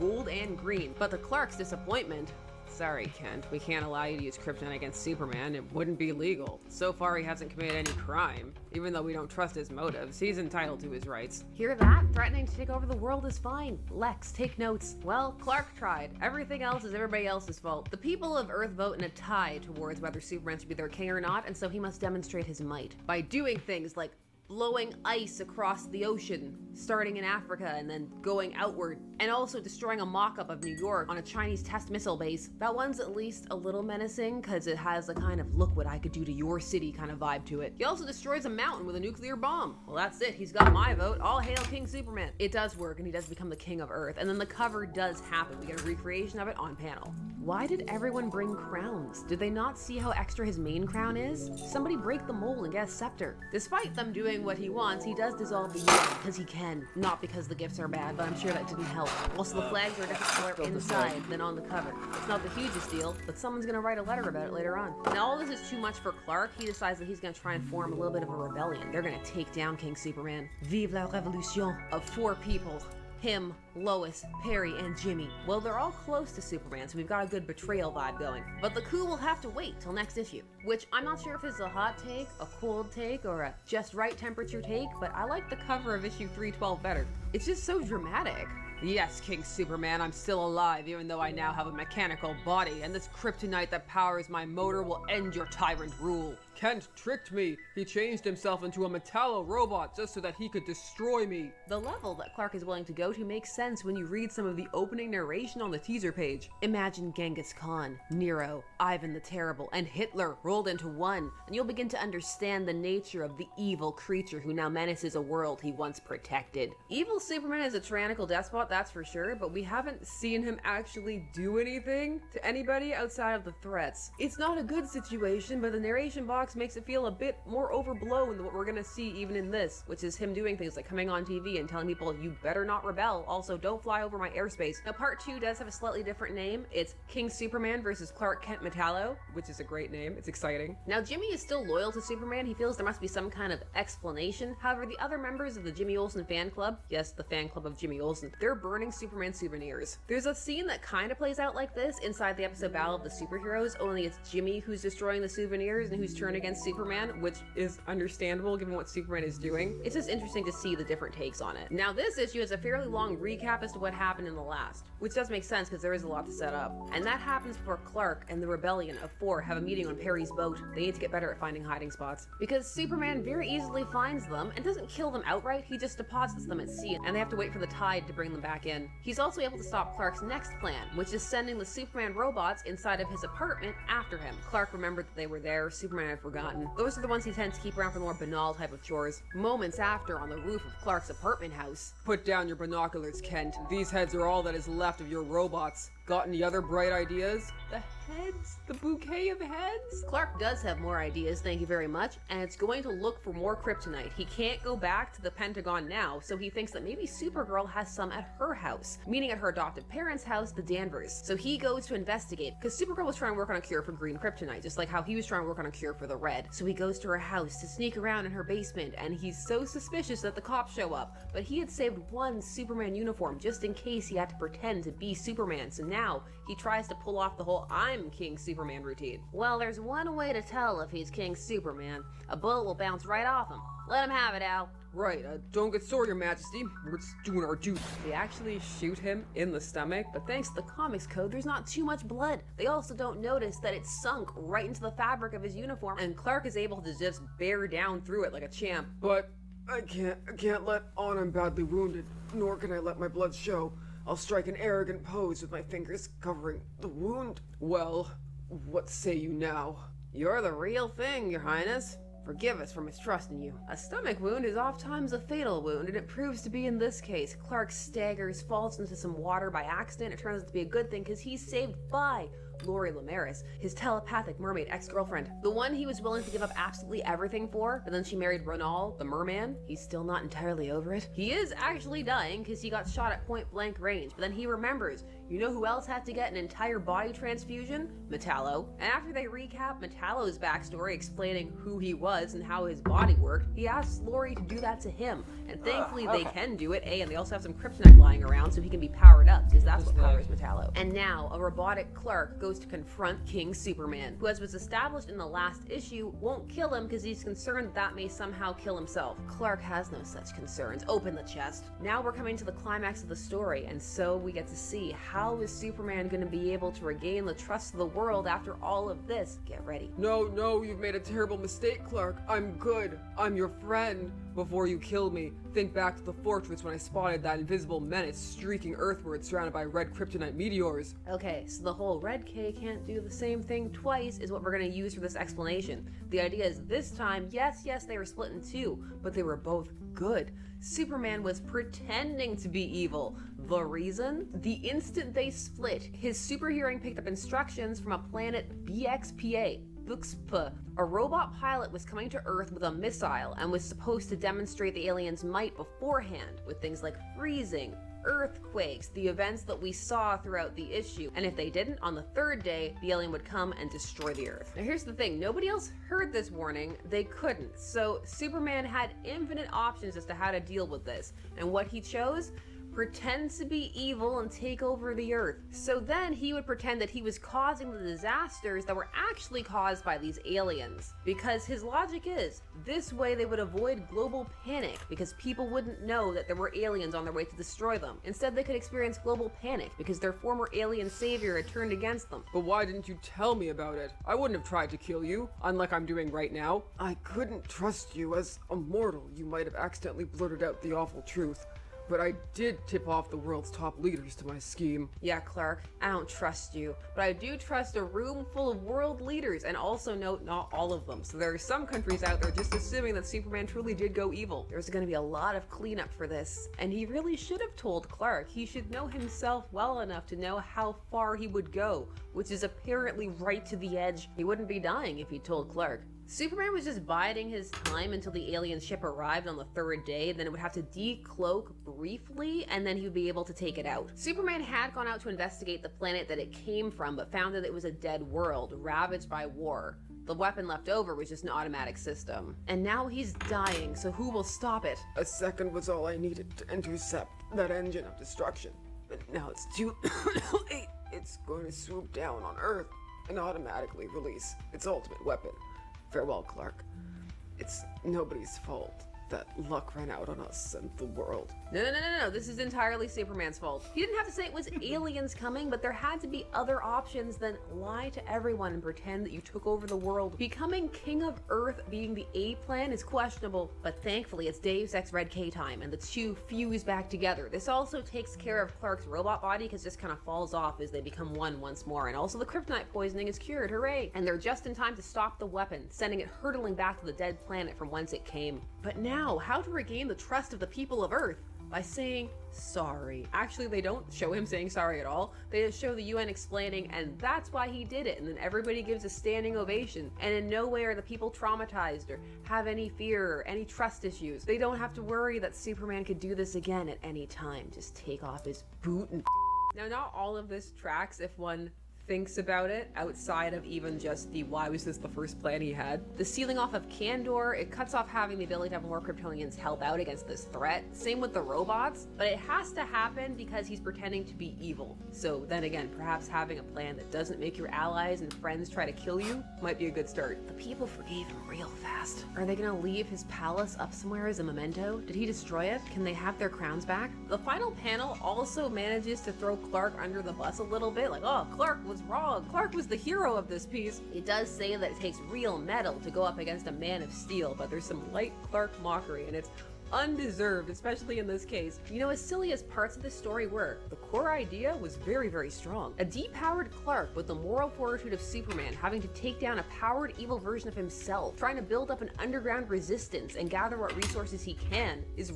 really solid. It's full of interesting character drama. Even the backstory of the alien menace was pretty thought-provoking. The fact that it turns out to just be a mindless echo of a long-dead world destroyed by its own weapons. The concept of having to take over the world to save it is also fascinating. It's just not the best executed. But it does have some fun moments in retrospect. There are some ways one could tweak it that might make it a bit stronger, like perhaps have it that he was doing this to project a show of strength against the alien before learning that they were all a dead race. There are things you could do. But I promised you letters. What did people think of this? Well, let's take a look at a couple from issue 314. Dear editor, I greatly enjoyed part 1 of Superman King of Earth. However, on page 8, you show Superman pointing to a UN map and saying, my demonstration will take place at 10 west longitude and 250 north latitude. This is impossible, because north latitude only goes to 90. Did you mean 25? You're right, we did mean 25. Several other readers also caught this boo-boo. Dear editor, I enjoyed reading Superman King of Earth, but I think you made a mistake. On the cover you show the Superman flag colored blue, and in the story it is white. We confess, we can't think of a good alibi to get us off the hook. However, it was corrected in the sequel, King Superman vs. Clark Kent Metallo. It gets better. In issue 315 they had some really glowing things to say. There's also one letter that's trying to do a gotcha, but then it doesn't, and you can tell that the editor, Mort Weisinger, is thrilled because the response explaining why it isn't wrong is so long. As for some positives, here's one of them. Dear editor, King Superman vs. Clark Kent Metallo was the best follow-up story I've read, next to Lois Lane's Outlaw Son. Lois Lane's Outlaw Son is indeed very good. We've talked about it before on this channel, but those are just my thoughts, and I want to hear yours. Did you enjoy this story? Was it what you thought it would be? Did you guess the twist? Too silly for your blood? Would you like them to do an updated version of this story? This is one of those ones where I actually kind of do, personally. What about you? Your thoughts, I want to hear them. Please leave them down below. While you're down there, please do all YouTube things. Like, share, comment, subscribe, hit the bell notification so that you never miss a vid. Thanks so much for taking some time to spend discussing comics with me. I always appreciate it, and I will see you again soon. Bye-bye.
One thing that I love about my hometown is we have a very large Japanese population, which means we have a great selection of Japanese food. There is so much to choose from. Last year when I was in England, I tested out the Japanese food that you could get in England, some not so good. And this trip, my boyfriend Chris wants to put Canada to the test. So we're gonna find some Japanese foods to try here in Victoria and see if Canada is any good at making a delicious Japanese dish. Here we are, Fujiya.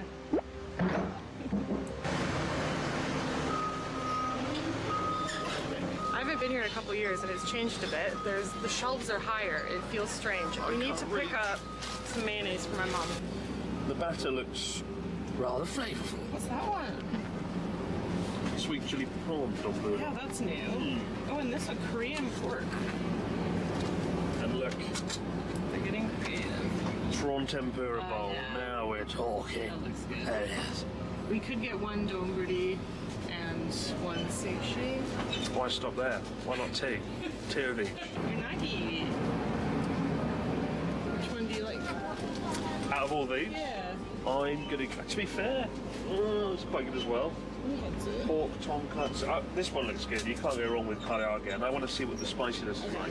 Sure. You know, that sort of Canadian edge. Let's do it. Makes sense. Canadian edge. How are you? Good. Long time no see. I saw you in the TV. Did you? Yeah. You're in NHK. Canada? Yeah. NHK. Really? Yeah. TV Japan. I didn't know I was on NHK. Yeah.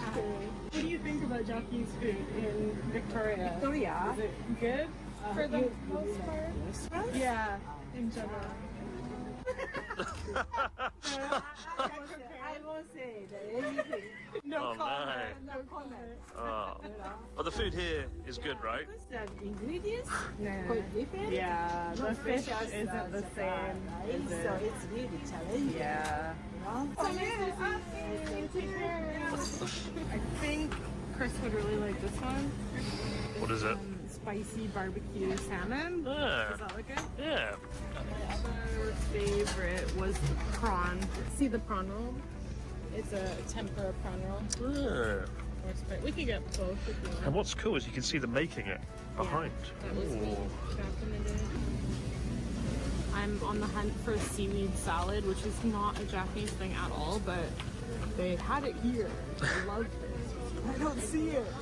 Fusion. But they cut it off the menu. I didn't find seaweed salad, but I found my favorite daifuku, so gotta get some of those. And for me, Here it is. Here it is. They have it in a little pack now. seaweed salad. There we go. Found it. Jolly good. It looks well, not overly It's appetizing. very good. Right, let me put my rumney in there. Now I'm happy. We got the goods. We got lots. We got way more than I was planning on getting. Pretty cool shop though. Like Yeah. we don't have that in the UK where you can just buy like Japanese things. Groceries. Like that. Like You know, outside of London you know anyway. Japanese grocery shops. Only like central London. Fair enough. Yeah, I mean, it's the same in Canada. You can't find them Right. in every city. We're pretty lucky here in Victoria because of the large Japanese population. It was so cool to talk to my boss. I'm very excited to try the sushi. It's been too long. Okay, everything smells really good. I heated up Chris's karaage bowl in the microwave. Smells amazing. We've got our seaweed salad that Chris is scared of. It's like those candy like laces. that you It get. does. It's got a really nice texture. I honestly think you'll really like it. I'm mostly looking forward to the sushi. We've got deep fried prawn and spicy salmon. I think what's reassuring is a lot of the people working at the store seem to be Japanese.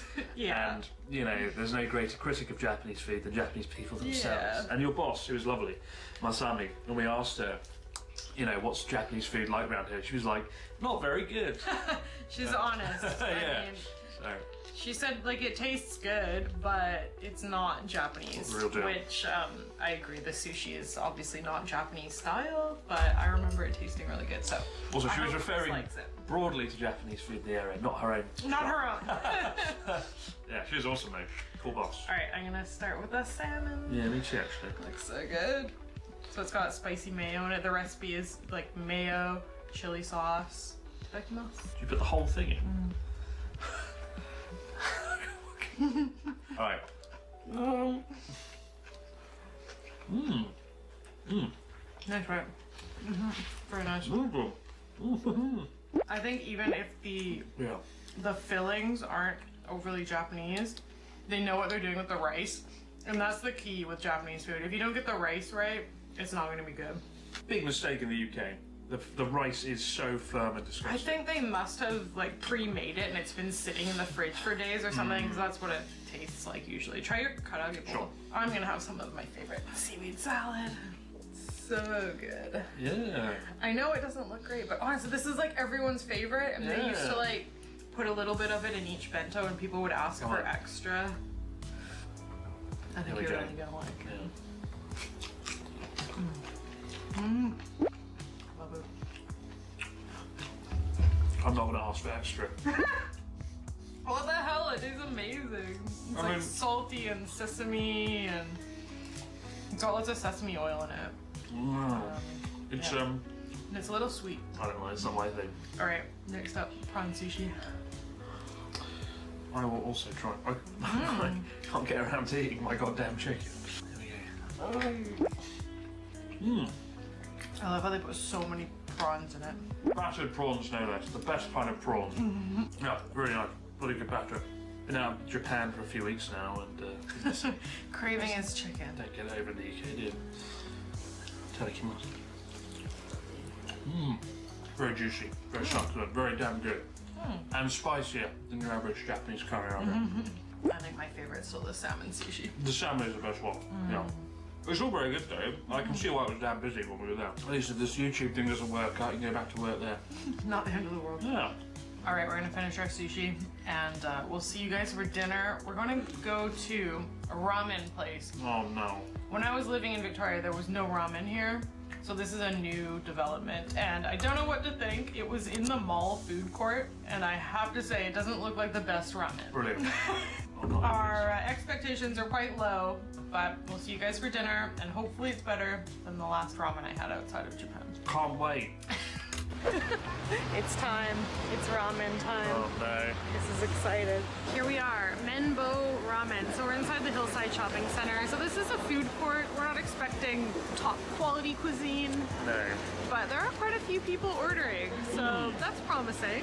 I think I'm mostly just worried because they have so many things on the menu. There are so many different types of ramen, which is a bit scary. I think we're gonna go for the tonkotsu because it's my favorite.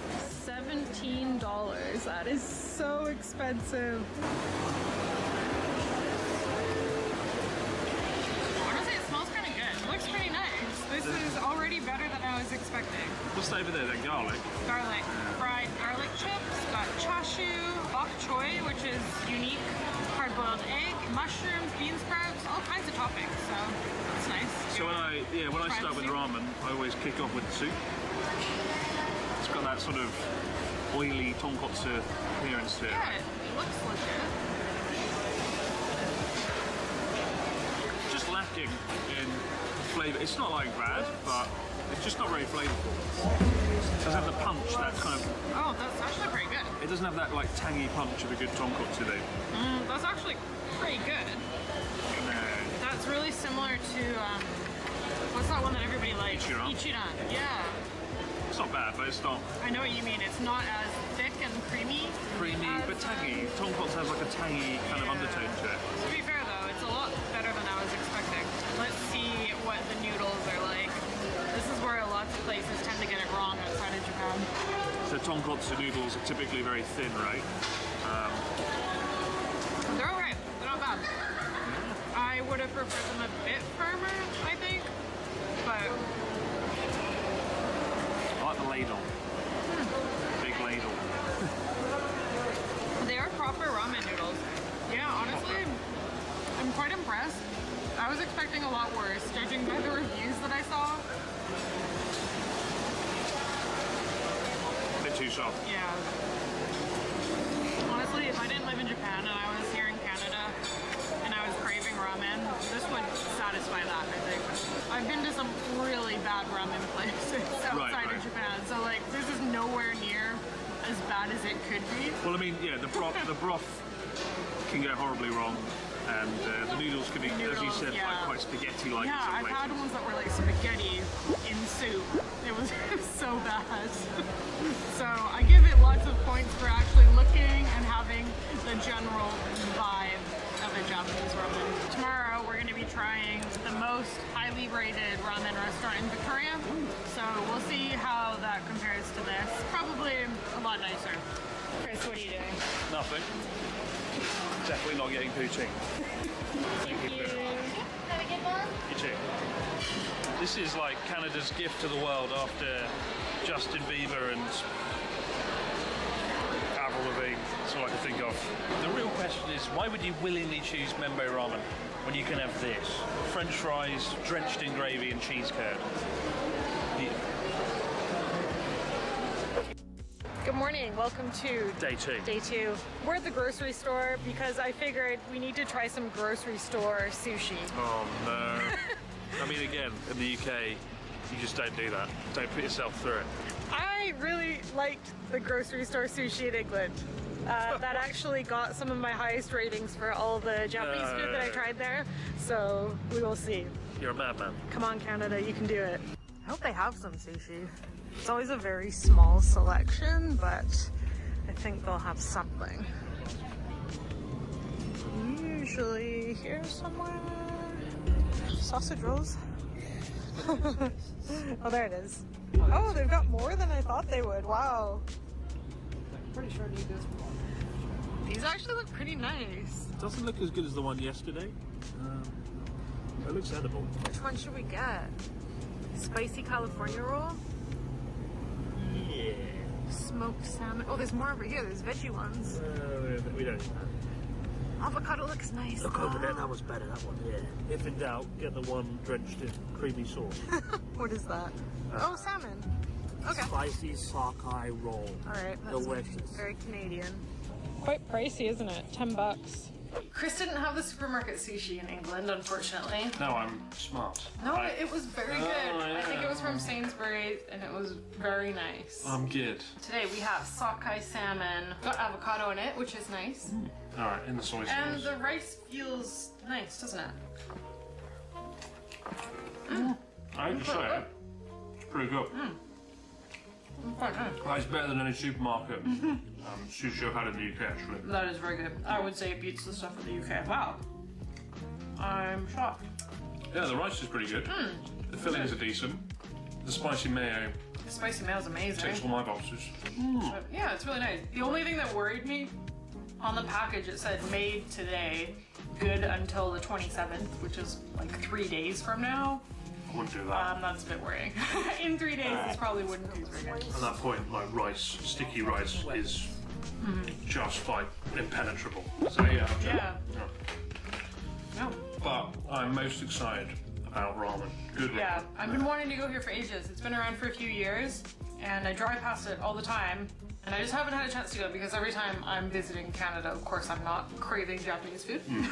Trying to eat everything but for the purpose of today's video, I will finally try top-rated ramen in Victoria. So let's go. Hell yeah. So we're here at Ramen Arashi, Don't talk like that. and it's the hottest ticket in town, apparently. It has very good ratings on Google. What does Arashi mean? Storm, doesn't it? Storm. Storm, ramen storm. 4.8 out of 5. It's on taken Google. Google reviews by storm, I'll say that much. But, is it going to take my stomach by storm? Let's go and find out. Tonkotsu. Tonkotsu feels like the safest bet. I mean, I feel like we should get tonkotsu just because all the ramen we've been comparing. Like, we always get tonkotsu in Japan. Yeah. That's the one we got at the mall. Let's I will say see. my favourite is soy sauce broth. Yeah, I'm surprised. That's I've been not hopping for 3 years. Right. My taste buds acclimatized to that. And that was kind of the most popular kind of ramen in North Japan, right? But, well, they do have shoyu. Yeah, they do. I could get a different one to you. Yeah. Try Do you two want it? different types of broth. Oh, well. Smells so good. Visually, it looks amazing, and it smells amazing. 10 out of 10 so far. It looks really creamy.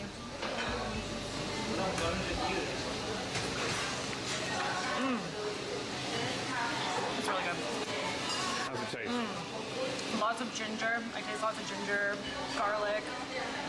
It's really creamy. Very flavorful. I would say it's definitely got a lot more flavor than the one we had at the mall. I didn't mind that one, but like Chris said, the broth was very underwhelming, whereas this is quite deep and flavorful. Nice. Next up, noodles. They look good.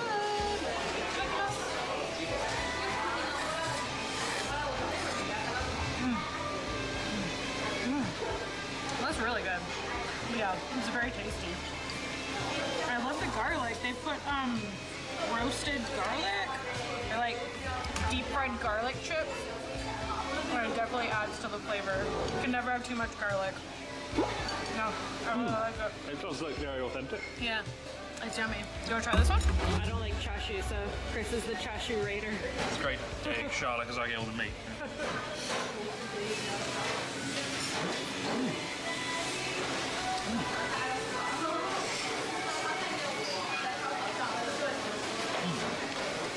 Love garlic. Yeah. Garlic. Garlic's the key word. The noodles are quite different from Hakata style.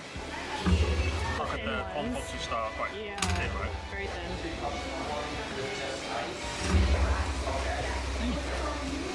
Nice and chewy. And nice braised pork.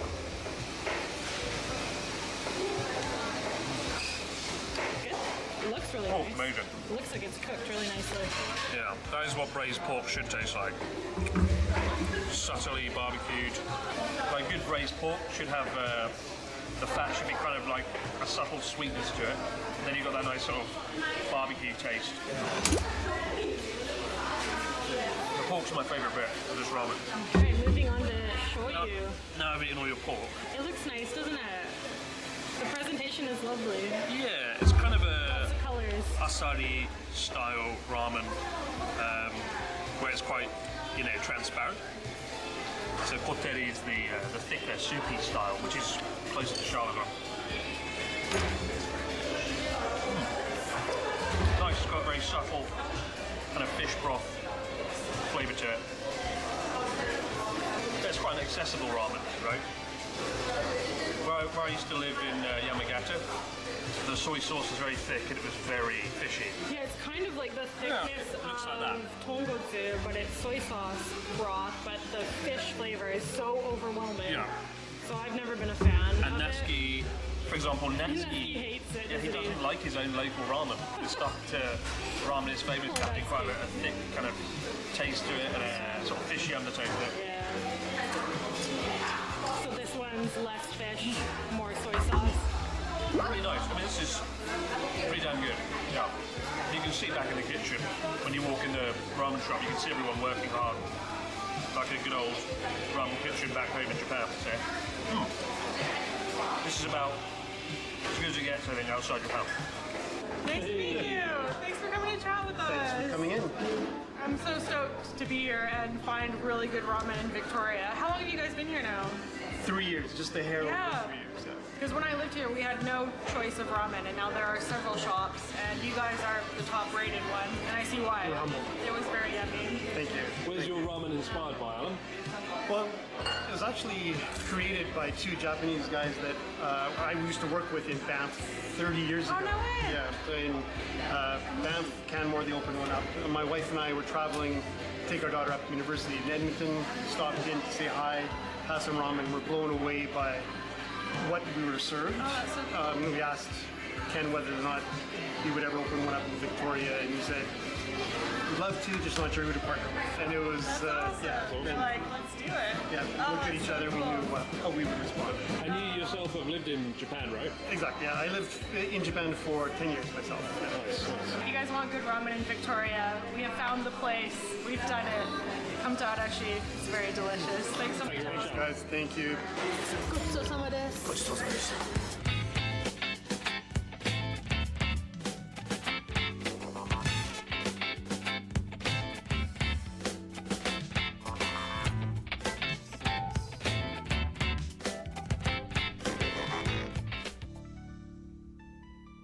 Oh, it's the whole thing. Okay, I see.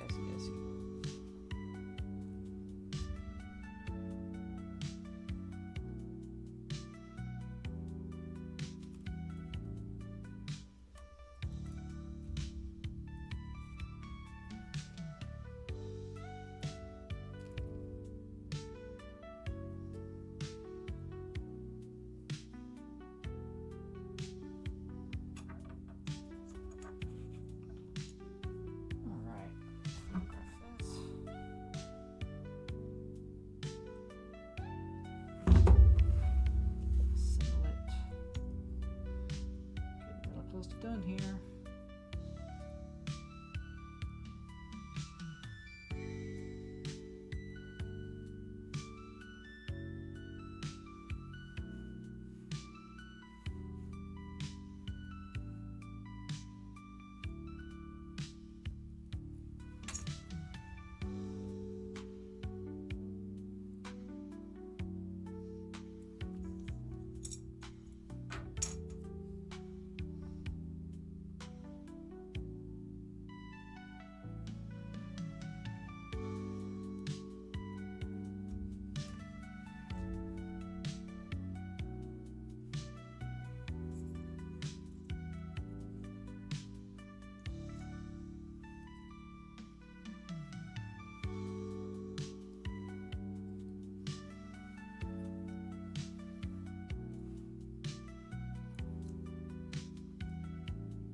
That's really cool layering, actually.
It's very creative.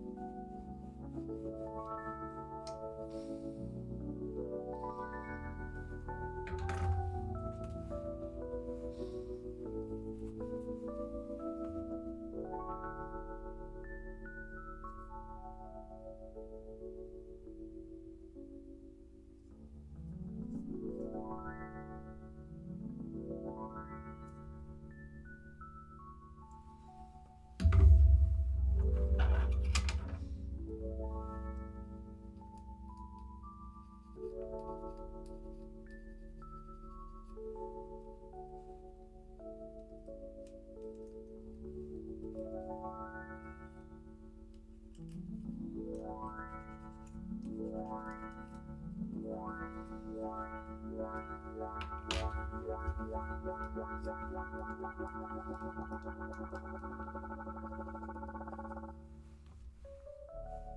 Wait. Missed a piece.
extra clip for the. Actually, I don't know what this is. Oh, this goes on the ankle. What is it? Ammo?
Alright, there is the ZakuII Solari's custom, ZakuII-F Solari's custom, or Solari's use. It's not a custom, I don't think. Let's see.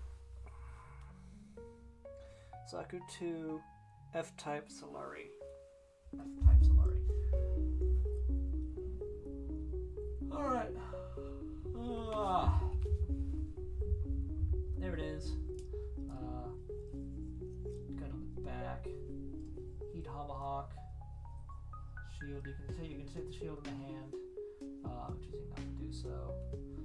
It's got some guns in the shield. That's very cool. Head rotates. You can obviously move the mono eye like you always can. Leg mobility.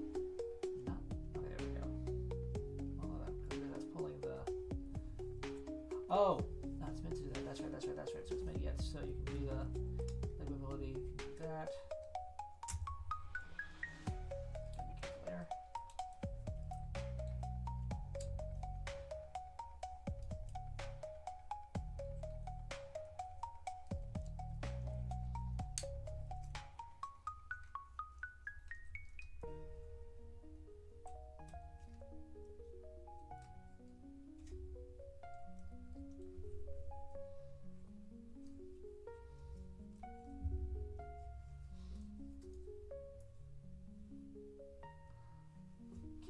That's range of motion there.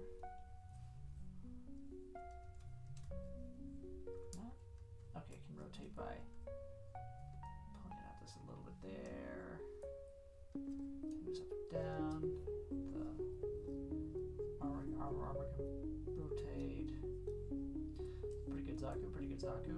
Also got the lower leg drop, ankle, hip drop there. Alright, let me compare it to a regular Zaku.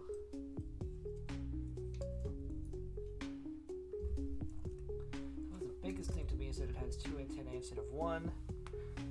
Right here it is next to Char's Zaku. Like I said, it's much more detailed all around. More greeble. Very interesting. Still a Zaku, but just a new spin on a Zaku. Yeah.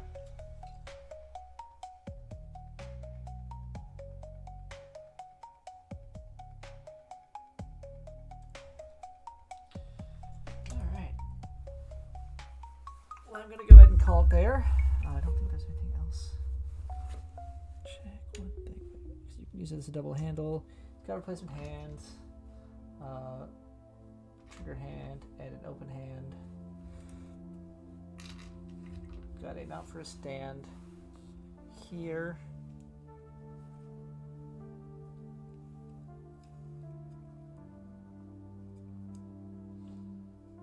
So you can mount it on an action base. And I happen to have an action base.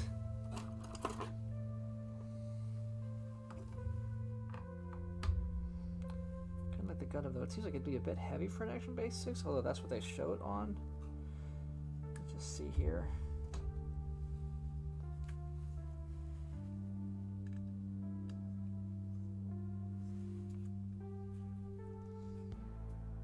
This one's getting weak. Yeah, because this one's starting to crack. I might have to bring in a new Action Base, but it'll fit on one. It can hold ground posts at least. You know, it's good for stabilizing it. Any Action Base will work. They're always the same adapters, so yeah.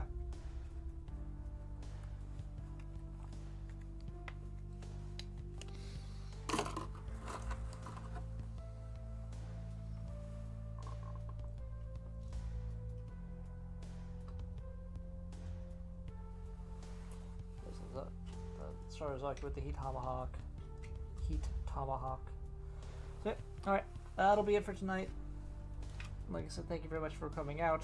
Next week, I will build one of either the Dragon Gundam or the Nobel Gundam. I should probably do Nobel. I've been sitting on that one for a bit. That's the longest I've been sitting on one, so I'll do that. I've also got a bunch of stuff. All my stuff is coming in from Japan this week, so my backlog will be restored. Until then, until next week, thank you very much for coming out. Have a great rest of your night. I will see you next week.